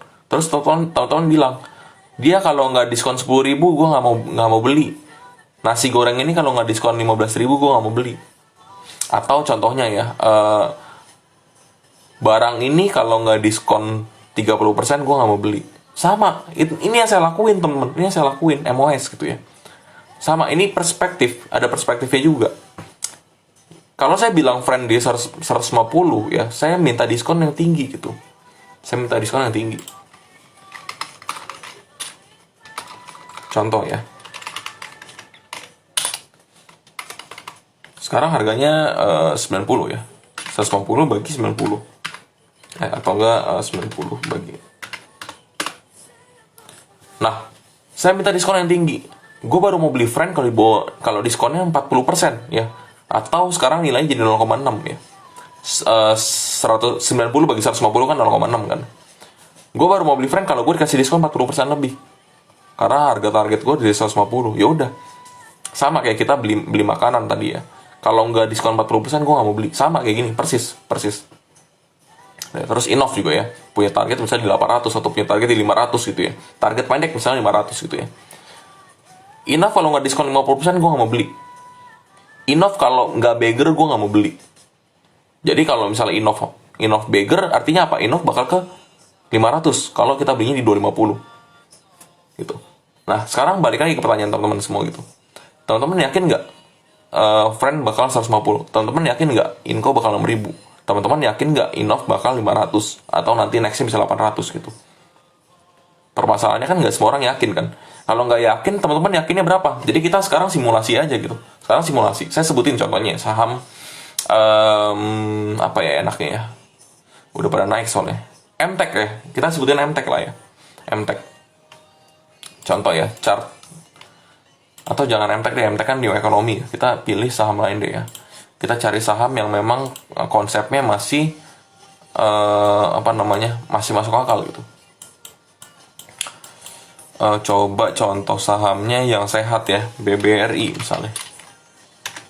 Atau Astra, ada ASI aja, ASI.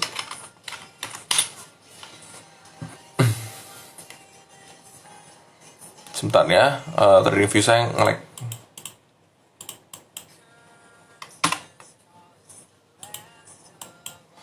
Nah ini ya teman-teman ya, contoh di ASI, Astra. Simpelnya begini teman-teman ya, simpelnya begini. Teman-teman yakin ya harga Astra misalnya bisa ke 6.000 ya. Teman-teman tahu nih Astra bisa ke 6.000. Terus teman-teman minta diskon. gue baru mau beli Astra kalau misalnya diskonnya itu kurang lebih diskon 20%. Kalau di diskon 20%, berarti Astra itu harus berapa harganya? Kalau misalnya dari 6.000. Ya, berarti 10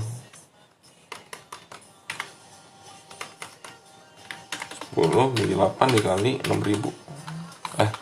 Sorry. 8 bagi 10 di 4.800 berarti. Kalau teman-teman yakin Astra cuman dapat harganya cuma di 6.000, terus teman-teman minta diskon 20%, artinya Astra harus di 4.800. Atau saya bikin lebih simpel. Astra kan saham bagus, gue minta diskon 10% aja lah. Gue nggak mau minta 20%, kebanyakan 20%. Udah gue minta 10% aja. Semoga Astra bakal ngasih kalau gue minta diskon 10%. Nah, harganya teman-teman cuma mau 6.000 aja gitu. Kalau diskon 10% berarti berapa? Berarti kan 5.400 kan? Minus 600 gitu ya. Diskon 10%. Sama kayak yang tadi saya bilang ya, sama kayak contoh-contoh yang tadi saya bilang. Friend diskon berapa persen baru saya mau beli. Astra diskon berapa persen baru saya mau beli. Nah, dalam kasusnya Astra ini, teman-teman tahu targetnya 6.000 dan sekarang harganya 5.400. Nah, sekarang harganya 5.475 ya. Nah, sedangkan dari perhitungan teman-teman semua, diskon 10%, harga Astra harus di bawah 5.400. Padahal sekarang 5.475. Tipis dong, tipis ya. Jadi, apakah boleh di-HK atau enggak? Balik lagi, teman-teman boleh bisa adjust, bisa juga enggak, bisa juga stick sama plan gitu ya. Stick sama rencana. Nah, teman-teman tetap punya prinsip kayak gini. Enggak kalau enggak di bawah 5.400, gue nggak mau beli walaupun beda 1 tick doang gitu. Kan gue maunya diskon 10%. Udah, titik, diskon 10%. Gitu. Jadi akhirnya apa? Teman-teman ya nggak beli gitu. Nah, kalau punya pemikiran kayak gini artinya apa? Kalau misalnya Astra di bawah 5.400, teman-teman bakal beli. Sama seperti yang saya lakukan di Innov, Friend, dan Incode, segala macam. Semua saham yang saya sebutin sama saya lakuin di semua rekon sama. Selama harganya di bawah harga tawar saya, berarti saya dikasih diskon lebih murah dari ekspektasi saya pribadi. Gitu. Jadi perspektif ya.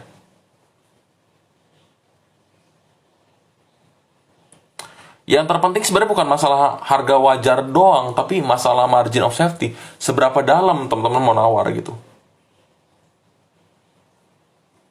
Permasalahannya di situ. Permasalahannya teman-teman mau nawar banyak nggak permasalahannya, atau mau nawar kecil nggak?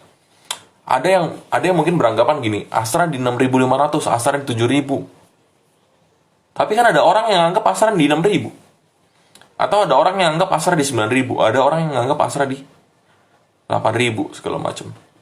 Beda ya, beda orang, beda valuasi gitu segala macam. Tergantung kepercayaan kita dengan saham itu sendiri. Tergantung cara kita melihat laporan keuangannya. Jadi di laporan keuangan pun nggak ada nilai pasti. Karena kalau misalnya kita ngomongin nilai intrinsik segala macam, kita ngomongin apa itu yang disebut dengan proyeksi.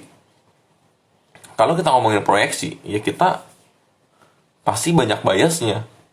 Yang tadi saya bilang aja 10 analis dikumpulin 10-10-nya akan beda hasilnya. Ya. Jadi yang nentuin nilai intrinsik tetap market gitu. Nah, contoh ya di BRMS juga sama. Saya bilang BRMS 150. Kalau market mutusin BRMS di berarti kalau 150 ya, saya kan bilang kan di BRMS selama di bawah 1.000 oke kan. Di bawah 1.000 lagi. Di bawah 100 kan oke kan untuk BRMS kan. Berarti artinya apa? 100 dibagi 150. Berarti BRMS harus turun terdiskon 30%. Selama BRMS terdiskon 30% atau di harga 100 ya, selama BRMS di bawah 100 saya akan beli. Itu prinsip. Nah, kalau BRMS udah didiskon seperti itu dan harganya di bawah 100, teman-teman beli. Tapi kalau misalnya dia nggak di bawah itu, teman-teman nggak beli. Tapi ada juga, oh Wim, lu nawarnya ketinggian, lu nawarnya kemurahan, lu nawarnya kedalaman. Gua percaya sama saham ini, gua nggak mau nawar terlalu murah. Tapi gua sama kayak lu Wim, gua sama-sama yakin BRMS akan di harga 150. Kalau gitu, teman-teman kurangin tawarannya. Jadi 120 misalnya ya. Kalau 120 berarti kan diskonnya cukup diskon kurang lebih 20% gitu ya. Diskonnya hanya 20% aja. 150 kurang 20% nya kan berarti 80% nya kan adalah 120 ya. Nah, terus teman-teman punya prinsip. Selama BRMS di bawah 120, gue beli. sama. Jadi perspektif sekali lagi ya, diskonnya minta berapa gitu.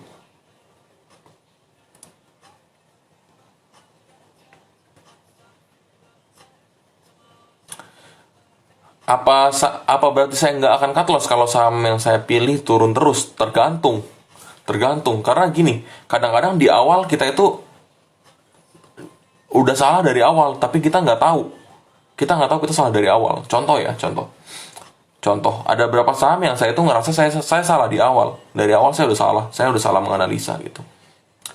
Saya cut loss lumayan besar di runs kemarin ya, di runs. Saya kurangin porsi banyak banget di runs. Kenapa? Analisa saya bilang runs itu ada afiliasi dengan Telkom. Nah, runs itu basisnya adalah mikro ya, UMK mikro ya, usaha mikro gitu, mikro bisnis. Nah, pandemiknya berlangsung, udah gitu juga agro minusnya dalam banget segala macam. Jadi tadi saya pikirkan kalau runs ini bakal kerja sama agro, kerja sama mitra Telkom segala macam gitu. Jadi banyak yang saya analisa gitu. Ternyata hasilnya laporan keuangan terakhirnya minus. Semuanya di luar dari ekspektasi saya. Dan ternyata ketika saya memvaluasikan runs, saya terlalu bias dan saya udah salah dari awal. Sebenarnya runs itu nggak se-wonderful yang saya bayangin. Bisa aja ini kejadian di Innov, teman-teman. Jadi saya ingetin dari sekarang, bisa aja ini kejadian di Innov gitu. Di Innov saya bilang, saya punya view yang bullish ya. Saya yakin gitu. Oh, ini saya yakin nih, Innov itu di sini. Tapi bisa aja saya salah gitu. Sama seperti saya menganalisa runs kemarin. Di runs saya salah total.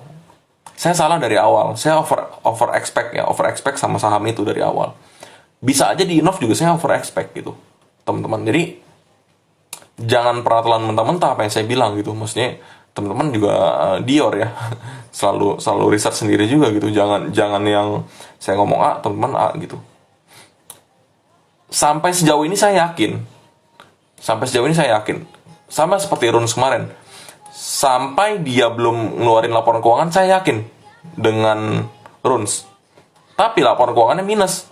Mau nggak mau saya cut loss. Dan saya cut loss lumayan gede di runs kemarin. Saya akuin kesalahan saya. Mau gimana lagi? Ya saya salahnya dari awal. Tapi biasanya kalau begini, ini di saham-saham new economy sih. Kalau di alt economy saya nggak bisa bilang saya 100% benar, tapi lebih jarang salah lah ya. Karena alt economy itu saham-sahamnya lebih gampang dianalisa menurut saya pribadi ya. Lebih gampang dianalisa. Kalau yang new economy susah, kita ngomongin earningnya segala macam gitu, susah. Agak-agak halu juga, ada sedikit halu juga ya. Kayak contoh Friend juga sama kayak bisa aja saya juga over expect dengan Friend. Tapi so far saya merasa saya itu nggak over expect sama Friend. Saya bilang harga 150 pun itu masih sangat masuk akal untuk Friend. Gitu. Jadi apakah saya akan cut loss di saham yang saya pilih? Bisa aja kalau saya salah dari awal dan saya baru sadar gitu. Tapi selama dia masih on track dengan rencana saya nggak akan cut loss sama sekali. Bahkan saya akan anggap itu sebagai kesempatan dan saya akan ambil terus harganya selama dia di bawah dan selama dia kasih murah. Contoh ya yang tadi ya, yang saya udah sering bilang ya, saya itu cukup bullish di properti gitu ya. Berdasarkan data ya, kita ngomong data nih, kita ngomong by data aja, kita jangan ngomong kata si A, kata si B gitu. Kita ngomong data aja. Berdasarkan data biasanya habis commodity boom itu ada property boom biasanya. By data ada property boom. Saya cukup bullish di properti. Maka dari itu kemarin saya baru ambil yang saya share tuh SMRA. Cuman berikutnya kan saya share lagi kan. Ada berapa yang menarik yang punya proyek di IKN atau ibu kota negara baru gitu ya. Ibu kota negara gitu ya. Asal teman-teman tahu ya. Yang ada proyek IKN itu kan ada CTRA, BSD. BSD nggak gitu banyak, sorry. Jadi CTRA, habis itu ada beberapa lagi ya. Tapi yang paling kedengaran kemarin kan CTRA kan ya. Jadi kayak gitu ya teman. Jadi ada berapa yang saya akan adjust gitu ya. Kalau kota saya belum ngikutin, ntar saya baca dulu. Atau kalau misalnya boleh dibantu, nanti tolong di-sharein linknya atau ada statement nggak kira-kira yang menyebutkan bahwa kota itu bagian dari IKN gitu, atau kebak ya bagian dari IKN segala. Saya belum baca. Yang saya tahu pasti itu CTRA gitu ya. CTRA saya tahu pasti. Nah, selebihnya yang saya tahu aja, sepengetahuan saya. Kalau yang di lokal Jakarta ya, yang ada mallnya yang paling terkenal siapa sih? Sumarekon, udah gitu. Pawon gimana Wim kalau Pewon? Ya Pewon ya barangnya di Surabaya, saya tinggal di Jabodetabek, jadi saya nggak tahu barangnya gimana. Saya nggak ngelihat langsung juga gitu, susah gitu. Ya, maksudnya kayak bukan nggak ngelihat langsung sih ya, jauh dari saya, jadi saya nggak ada ngerasa ada keterikatan di situ. Susah juga gitu, jadi gitu ya temannya. Kalau properti naik harusnya konstruksi juga akan. Kalau konstruksi yang tadi saya bilang sih ya, ini basically kalau saya sih nunggu yang namanya anggaran masuk banyak di konstruksi. Karena kalau ngomongin konstruksi pasti ini kita udah ngomongin proyek ya. Kalau proyeknya banyak, konstruksi pasti akan naik. Gitu ya. Jadi itu teman-teman ya. Kalau sahamnya murah, terus sahamnya ini kita nggak ngomongin teknikal sama sekali loh, pure nggak ngomong teknikal. Kalau teman-teman ngomongin teknikal, saya kasih satu tips ya teman-teman ya. Semua statement saya ini bisa didukung sama teknikal sebenarnya. Simple. Zoom out teman-teman punya chart ya. Zoom out sebisa mungkin. Zoom out gitu ya. Saya bersihin dulu nih chart saya ya. Saya kasih share ke teman-teman semua. Oke ya.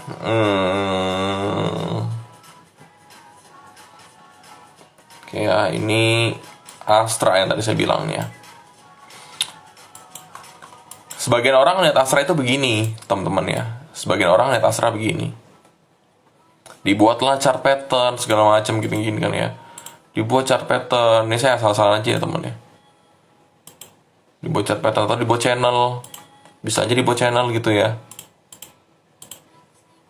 Salah yang ini harusnya nih.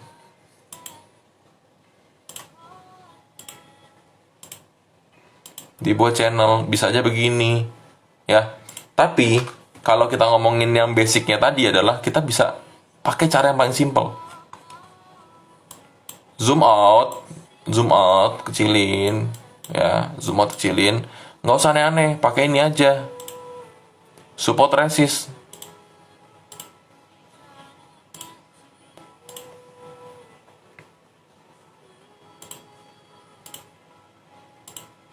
Beres kan? Beli di support, jual di resist, beres. Simple kan? Nggak susah sebenarnya. Nggak usah kebanyakan gambar. Nggak usah kebanyakan yang ini itu. Saya belajar technical juga lumayan lama, dan saya juga ngerasa kebanyakan belajar juga, jadinya kayak kok ujung-ujungnya yang penting itu sebenarnya support resist juga ya, ujung-ujungnya at the end of the day gitu. Sertifikasi juga, cuman make it simple but powerful gitu, nggak usah yang aneh-aneh gitu, mesti nggak usah yang terlalu ribet. Make it simple but powerful, udah cukup. Beli di support, jual di resist, simple. Nah itu yang harus teman-teman lakukan sebenarnya, simple aja. Apalagi ini sahamnya saham bagus, saham yang punya story segala macam gitu. Bukan saham yang illiquid atau nggak liquid gitu ya. Jadi teman-teman udah pada kondisi yang sebenarnya simple dan aman gitu. Kalau masih nanya ya kira-kira kok nggak profit segala macam, perbaikin time frame-nya gitu ya. Udah RTA udah kemarin udah keluar, cuman belum ada lagi diurus sertifikatnya. Cuman udah ada sertifikat sementaranya.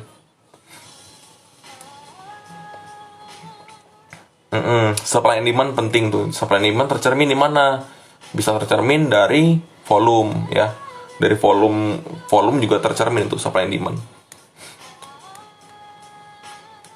Oh ini saya pernah bahas ya temannya. Supply and demand itu nggak sama dengan bid offer ya. Nggak sama dengan bid offer. Jangan salah artikan temannya. Jadi dulu ada pertanyaan nih.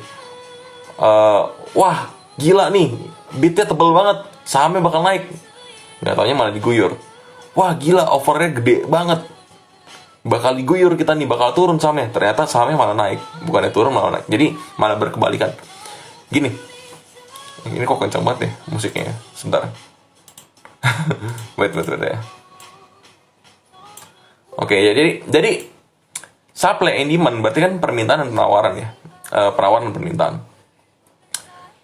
Ini kan sesuatu yang terjadi gitu. Sesuatu yang udah terjadi. Sesuatu yang terjadi artinya apa? Udah ada transaksinya. Jadi, supply and demand yang real adalah yang udah ditransaksiin. Kalau masih bid dan offer, masih nawar, belum transaksi. Kalau belum transaksi, belum jadi supply and demand. Simple. Jadi, supply and demand itu berbeda dengan bid dan offer gitu. Jadi, kadang-kadang orang mensalah-artikan. Makanya orang sering ngejebak. Ngelihat bidnya tebel, HK yang kanan, nggak taunya diguyur. Gitu. Ngelihat offernya tebel, cut loss, ya, buang kiri, malah dia angkat sahamnya. Jadi, sering kejebak seperti itu. Jadi, beda ya supply and demand sama bid offer. Lebih baik perhatikan supply and demand gitu. Tapi kadang-kadang kalau misalnya teman-teman mau scalping ya bid offer sih. Nggak bisa ngomong supply and demand, nggak keburu, waktunya nggak bakal ngejar kalau analisanya supply and demand. Gitu. Lihat dari volume lah gampang. Oke. Oke, harga CTRA sekarang apa sudah menarik? Lupa saya berapa. Ini kita udah 1,5 jam kayaknya nih.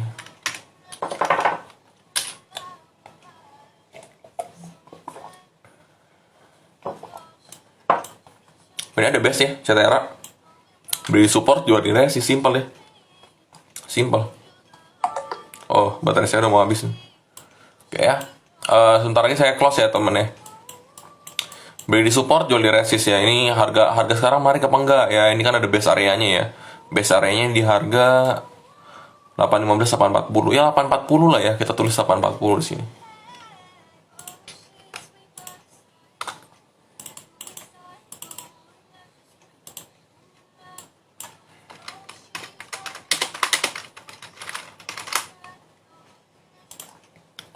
Kanan ini, kanan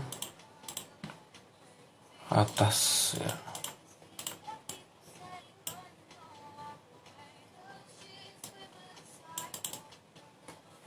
Ya, ini bisa jadi area beli sih ya teman-teman ya.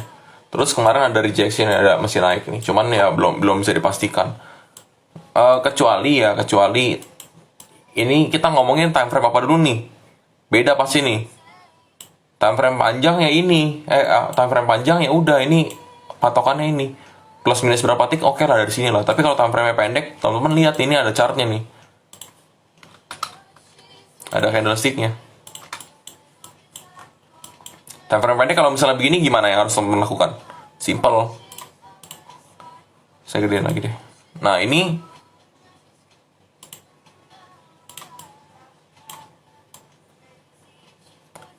nah di sini ya.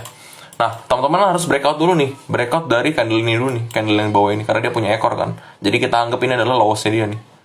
Candle ini lowest-nya dia, artinya teman-teman bisa ambil ketika dia 890 ke atas, ya. Ini untuk potensi scalping ya segala. Cuman ini sahamnya tiknya tipis-tipis loh. Mau di scalpingin saham gini sih bisa ngantuk sih. Jadi ya tergantung time frame ya. Kalau misalnya mau lebih pasti lagi, Wim, kapan waktu yang tepat untuk HK nih? Misalnya ini ada rejection dan dia naik terus ya. Waktu yang tepat adalah teman-teman ambilnya di sini. Kok ini saya geser mulu ya, saya lupa. Saya pakai Saya pakai HP jadinya ini. Ya, ini ya. 935. Ketika dia 935, artinya dia tuh udah ngebentuk yang namanya swing low. Kalau udah swing low ya reversal lebih kencang lagi potensinya. Gitu untuk CTRA ya, simple ya. Nah kalau misalnya mau swing panjang gimana, ini udah harga murah nih. Aduh, saya jadi kayak sales CTRA nih. Saya belum punya CTRA ya, ntar dianggap saya ini lagi, saya pom CTRA nih ya. Saya kasih lihat teman-teman aja nih. Ini kalau misalnya belinya di support sekarang 33% cuy. Mau nyari apa lagi 33%? Mau nyari apa lagi? Ini setara sebulannya robot trading. Kalau sehari 1%, 33%. Setara. Just kidding ya, teman-teman ya. Just kidding, oke. Ntar beneran masuk robot trading lagi. Terserah sih ya, pilihan.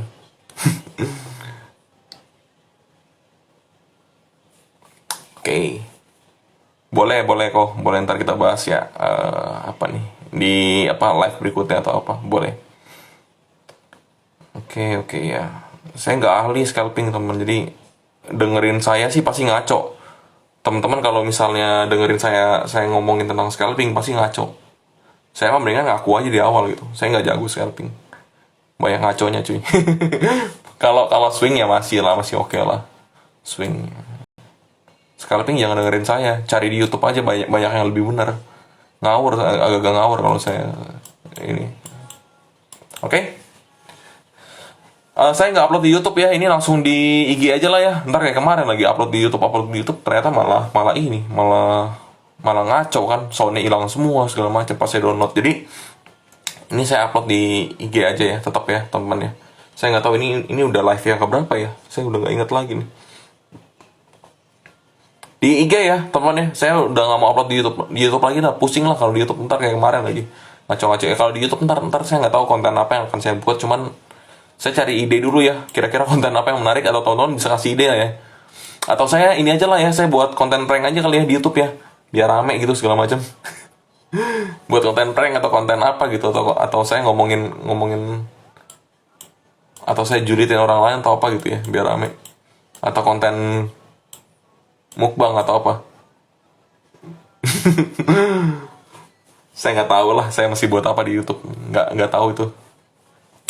Yang pasti IG Live ini saya ada di IG ya, nggak di YouTube. Bodoh amat ini kayaknya nggak ada yang oversensitif yang saya omongin. Jadi saya upload aja gitu, nggak masalah sih harusnya. Ya semoga nggak nambah musuh ya, ntar nambah musuh lagi. Nggak tahu sih, selama ini saya nggak ngerasa ada nambah musuh sih. Yang benar-benar aja yang kita omongin gitu. Oke, oke ya. Oke.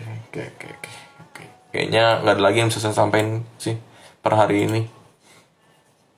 Dan kali teman request dong mau bahas apa, saya bingung soalnya mau bahas apa kadang-kadang kalau udah. Tapi kadang-kadang juga ngalor ngidul sendiri sih, ngelantur sendiri sih kadang-kadang, ngomongin apa juga jadi gitu.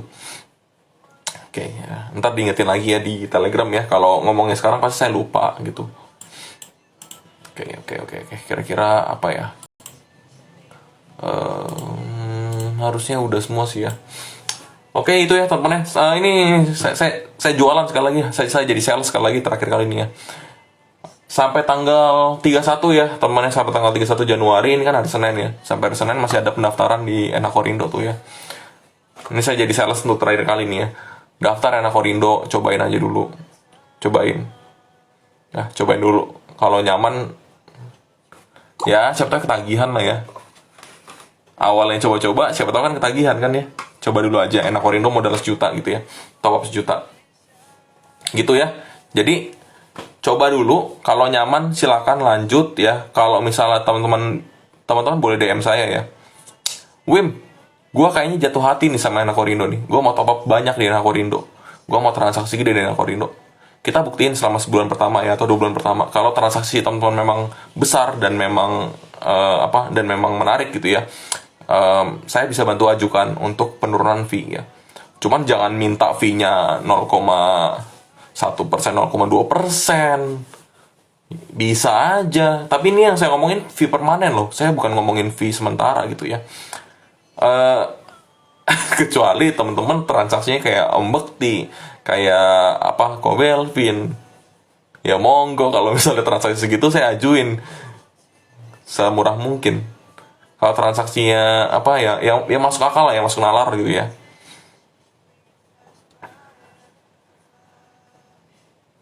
Saya belum pernah coba IPO di sana sih. Ntar saya coba ya. Kalau masalah apps, teman-teman jangan tanya saya pakai Enakorindo tuh benar-benar beli jual doang, nggak, saya nggak pakai trailing stop, saya nggak pakai ini, itu benar-benar apa ya, cara orang jadul lah, yang penting bisa beli bisa jual gitu. Cuman kemarin saya cobain running trade segala macam, itu lancar dan oke semua gitu. Bukan oke semua, oke banget malah ya. Kalau saya bilang, saya cobain running trade Mirai, saya cobain running trade-nya IPOT. Kalau IPOT sih meledak HP saya sih. Kalau saya pakai running trade-nya IPOT, HP saya meledak. Terlalu nge-lag soalnya, terlalu nge-lag di saya. Jadi nggak bisa, saya pasti pakai running trade Mirai paling mending gitu ya. Paling mending pakai Mirai. Dan pas saya coba Enakorindo, ternyata jauh lebih enak menurut saya running trade-nya, menurut saya ya. Kalau transaksi ya perspektif. Cuman bedanya kalau di merahnya mungkin kalau kita ngeliat bagian chart, kalau menurut saya lebih sedikit menarik lah. Ya, kalau enak Korindo kan kecil-kecil gitu kan ya. Ya atau saya nggak tahu cara memperbesar gimana, saya nggak tahu. Ya plus minus lah ya, teman-teman ya, plus minus gitu ya. Saya jangan karena saya lagi kerja sama Enkorindo saya bilang plusnya doang. Saya kalau ada minus saya pasti bilang minusnya juga gitu. Gitu sih ya. Jadi kita fair aja, kita jadi orang fair aja gitu. Kalau memang jelek-jelek, bagus-bagus gitu ya. Cuman dicoba dulu aja, siapa tahu tertarik gitu. Saya lagi ini sih, lagi mau rutin sih ya. Rutin misalnya per bulan berapa juta gitu masuk ke apa? Masuk ke sebagian gaji masuk ke Enkorindo gitu. Memang tujuannya untuk trading santai, bukan untuk yang buru-buru gitu sih. Ya style sesuaikan sendiri, yang penting dicoba dulu aplikasinya. Ya. Apalagi kalau kalian itu di atas 0,15, 0,25, ya masuk aja Enkorindo, apa salahnya, lebih murah lagi 0,15, 0,25.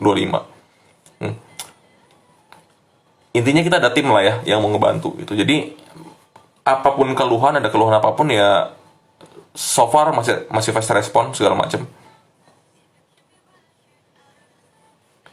Sertifikasi boleh sih saya bahas sih nanti. Cuman nggak berguna juga buat saya sih, jujur aja ya. Saya ambil sertifikasi itu buat komunitas doang, nggak ada gunanya untuk saya. Saya ada kontrak kerja di kantor yang sekarang. Saya nggak belum bisa resign, belum bisa segala macam gitu. Jadi mau ngelamar di sekuritas nggak bisa juga. Jadi kalau misalnya kita ngomongin sertifikasi saya untuk saat ini belum ada manfaatnya. Manfaatnya cuman untuk komunitas gitu. Ini loh, nih orang yang ngomong depan lu pada nih ya, ini ada kompetensinya loh, ada kredibilitasnya loh, ada apa namanya, secara akademis ada, secara track record juga ada. Ya minimal ngomong kayak gitu lah, buat kayak gitu. Cuman saya mau kasih tahu aja, orang yang ngomong depan teman-teman ini sekarang ini bukan orang yang paling berhasil. Ya, saya bukan orang yang paling berhasil di sini. Saya justru banyak gagalnya. Justru saya banyak gagalnya, teman-teman ya. Saya banyak gagalnya, banyak sekali gagalnya. Yang tadi saya bilang, saya cobain semuanya. Kripto saya cobain, forex saya cobain, obligasi saya cobain. Anything RDN saya cobain, RDN lagi apa namanya? Reksadana ya, reksadana saya cobain, terus binary option saya cobain. Anything saya cobain, teman. Dan banyak gagalnya, banyak banget gagalnya. Jadi saya punya banyak cerita gitu. Saya punya banyak cerita untuk ini semua. Jadi yang ngomong depan teman-teman ini bukan orang yang paling berhasil, tapi orang yang banyak gagalnya justru. Jadi diambil ceritanya aja sih, nggak yang harus ya you know lah ya, ngerti lah ya maksud saya apa ya teman ya. Jadi begitu ya. Ya itu ya. RDN saya belum di email oleh pihak NH. Senin nanti mohon dibantu. Oke boleh ya. Nanti coba ini ya, saya coba ingetin lagi ke tim NH Korindonya ya. Semoga fast responnya selamanya, nggak cuma sekarang ini ya. Itu harapan saya ya teman-teman ya. Oke. Semoga yang ini ya satu lagi ya, kemarin saya ada janji kan ya. Ini sebelum saya lupa nih, saya ada janji kemarin mau kasih giveaway ya dalam bentuk buku ya. Bukunya saya rencananya mungkin beli 5 buku ya. 3 bukunya itu Super Scalper ya dari Om Bekti, 2 bukunya itu Ilmu Saham dari Ko Belvin. Jadi nanti akan ada 5 buku yang akan saya bagikan secara gratis. Saya share, saya undi teman-teman ya. Saya undi teman-teman semua ya. Saya undi teman-teman semua yang udah terdaftar dan udah jadi akunnya di periode per 1 Februari. Jadi kalau per 1 Februari akunnya udah jadi ya, dan udah top up segala macam ya, nanti saya minta datanya sama tim Enkorindo. Kalau memang udah itu, ntar akan saya undi ya. Orang yang beruntung di situ 5 orang akan mendapatkan buku yang tadi saya bilang. 3 buku Super Scalper, 2 buku Ilmu Saham ya. Kenapa sih saya kasihnya buku? Kenapa kemarin saya ada rencana kasihnya emas atau LM gitu ya. Cuman LM lu pada jual lagi juga buat apa gitu, masih kasar. Jadi ntar dijual lagi. Dijual lagi nggak ada value-nya. Sedangkan kalau buku itu ada manfaatnya untuk teman-teman semua. Minimal teman-teman bisa jadiin pajangan lah. Minimal nggak harus dibaca. Tapi saya berharap teman-teman baca gitu. Teman-teman baca dan teman-teman pahamin, dan teman-teman ada improvement. Teman-teman bisa growth ya di komunitas kita. Kalau teman-teman growth, yang senang juga saya sendiri. Karena apa? Kan saya bilang kan ya, modelnya adalah desentralisasi, bukan sentralisasi. Sekali lagi, model dari komunitas kita adalah desentralisasi. Artinya apa? Artinya semua teman setara gitu ya. Semua teman-teman ini setara. Sesama sesama anggota ya, sama anggota komunitas gitu. Nextnya apa? Nextnya teman-teman ikut sharing, saling berbagi gitu. Jadi jangan jangan saya terus gitu. Dan saya paling paling nggak suka kalau ada yang ngomong kayak gini, nunggu komandonya, Wimby aja, buset dah. Komando saya loh, kalau teman-teman ngomong itu di grup lain bodo amat, kalau saya jangan ya. Saya nggak mau mengkomandoi teman-teman beli ini, semuanya ikut beli ini. Banyak yang jago di komunitas kita gitu, banyak yang jago, cuman nggak mau nongol aja, masih pada malu-malu kali. Ada yang juga nongol segala macam gitu gitu ya. Jadi kita disentral semuanya setara ya di komunitas kita ya. Saya cuman admin aja di situ ya. Tugas saya adalah administrasi di situ. Kalau ada yang pom di blok, di delete. Pom-pomnya sampai 3 kali saya blok gitu. Simple ya. Saya cuma admin doang di situ. Kita semua setara. Jadi jangan nunggu arahan admin ya. Jangan nunggu arahan admin Wimby gitu ya. Oke. Cara main saya agak beda dan agak unik lah dibandingkan yang lain. Semoga teman-teman dapat intisari dari apa yang saya bilang nih. Udah mau 2 jam ya kita live nih dari jam 8-an lewat sih ya. Tadi saya terlambat sedikit. Ya intinya ini ya, semoga bermanfaat untuk teman-teman semua. Hari ini kalau misalnya teman-teman kalau share report analisa sendiri, boleh lah, boleh banget. Malahan saya thank you kalau misalnya kayak gitu. Jadi itu mengurangi beban pekerjaan saya sih, mengurangi kewajiban saya juga. Kalau semuanya pada sharing kan apa ya, saya jadi lebih enak. Saya bisa urusin hal lain, teman. Kalau misalnya teman isi post apa yang saya nggak bisa kerjain, teman-teman kerjain, saya bisa kerjain hal yang lain gitu. Banyak hal yang saya bisa kerjain, dan banyak hal yang udah kerjaan saya udah numpuk dan udah ngantri gitu. Jadi gini, takut dikata pom-pom atau apa, kalau selama teman-teman kasih disclaimer segala macam itu bukan pom-pom gitu ya. Jadi teman-teman ngomong HK apa terserah, asal ada analisanya, asal ada basisnya. Basisnya apa? Nggak harus sertifikasi, teman. Sertifikasi itu biar saya kredibel secara kompetensi di mata teman-teman semua. Tapi yang terpenting adalah teman-teman punya report sendiri gitu. Teman-teman punya hasil analisa sendiri. Ini loh Wim, gue bilang HK ini karena ini bid offernya bagus. Ini loh Wim, gue bilang HK ini karena fundamentalnya bagus. Ini loh Wim, gue bilang HK ini karena chartnya bagus. Atau bisa juga bilang kayak gini, ini loh Wim, gue bilang HK ini karena kemarin gue ngitung kancing. Pas gue ngitung kancing, buy sell, kancing paling atas itu sell. Ya udah, akhirnya gue bilang sell. Kalau kancing paling atas buy, gue bilang buy. Kemarin gue ambil 5 bunga, gue hitungin kelopaknya, buy sell. Gak masalah metodenya apapun.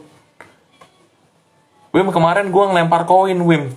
Kalau gambar jadinya buy, kalau angka jadinya sell. Makanya gue bilang saham ini nggak masalah. Yang penting teman-teman kasih tahu alasannya apa, teman-teman suruh HK, gitu ya. Selama ada analisa, saya nggak masalah. Tapi kalau ngomongnya tiba-tiba HK ini, abis itu pasti tanya apa dasarnya, abis itu hilang tanpa jejak, itu saya anggap pom-pom. Gitu. Selama teman-teman punya dasar, walaupun dasar yang nggak masuk akal di nalar saya, tapi ternyata itu memang benar, saya nggak masalah. Gitu ya. Jadi kita ngomong fair-fairan aja gitu ya. Jadi jangan malu-malu, kalau memang punya analisa share aja. Kalaupun salah, minimal mungkin kita dikoreksi lah. Seenggaknya kita dikoreksi biar bener gitu. Sama yang lebih jago, bukan sama saya ya. Saya kan admin, nggak lebih jago juga gitu ya, teman-teman ya. Oke, semoga bermanfaat ya, semoga paham semua apa yang saya sharingin kali ini. Sampai ketemu di besok. Saya nggak ngadain workshop technical dulu ya teman-teman ya, karena lagi ada yang harus saya kerjain juga gitu ya, lagi bener-bener mepet. Padahal saya janjinya maunya tiap minggu ya, tiap minggu harus ada workshop technical. Cuma ntar saya pikirin lagi ya. Makanya tadi ya, kalau misalnya teman ada yang bisa ngerjain hal yang saya selama ini kerjaan saya ringan, jadi saya bisa ngelakuin hal lain ya. belum lagi ntar manage, bantu kasih advice beberapa orang untuk portofolio segala macam. Jadi terlalu banyak pekerjaan yang nanti ke depan gitu. Jadi saling bantu ya teman ya, saling support untuk komunitas kita. Oke, sampai sini aja teman.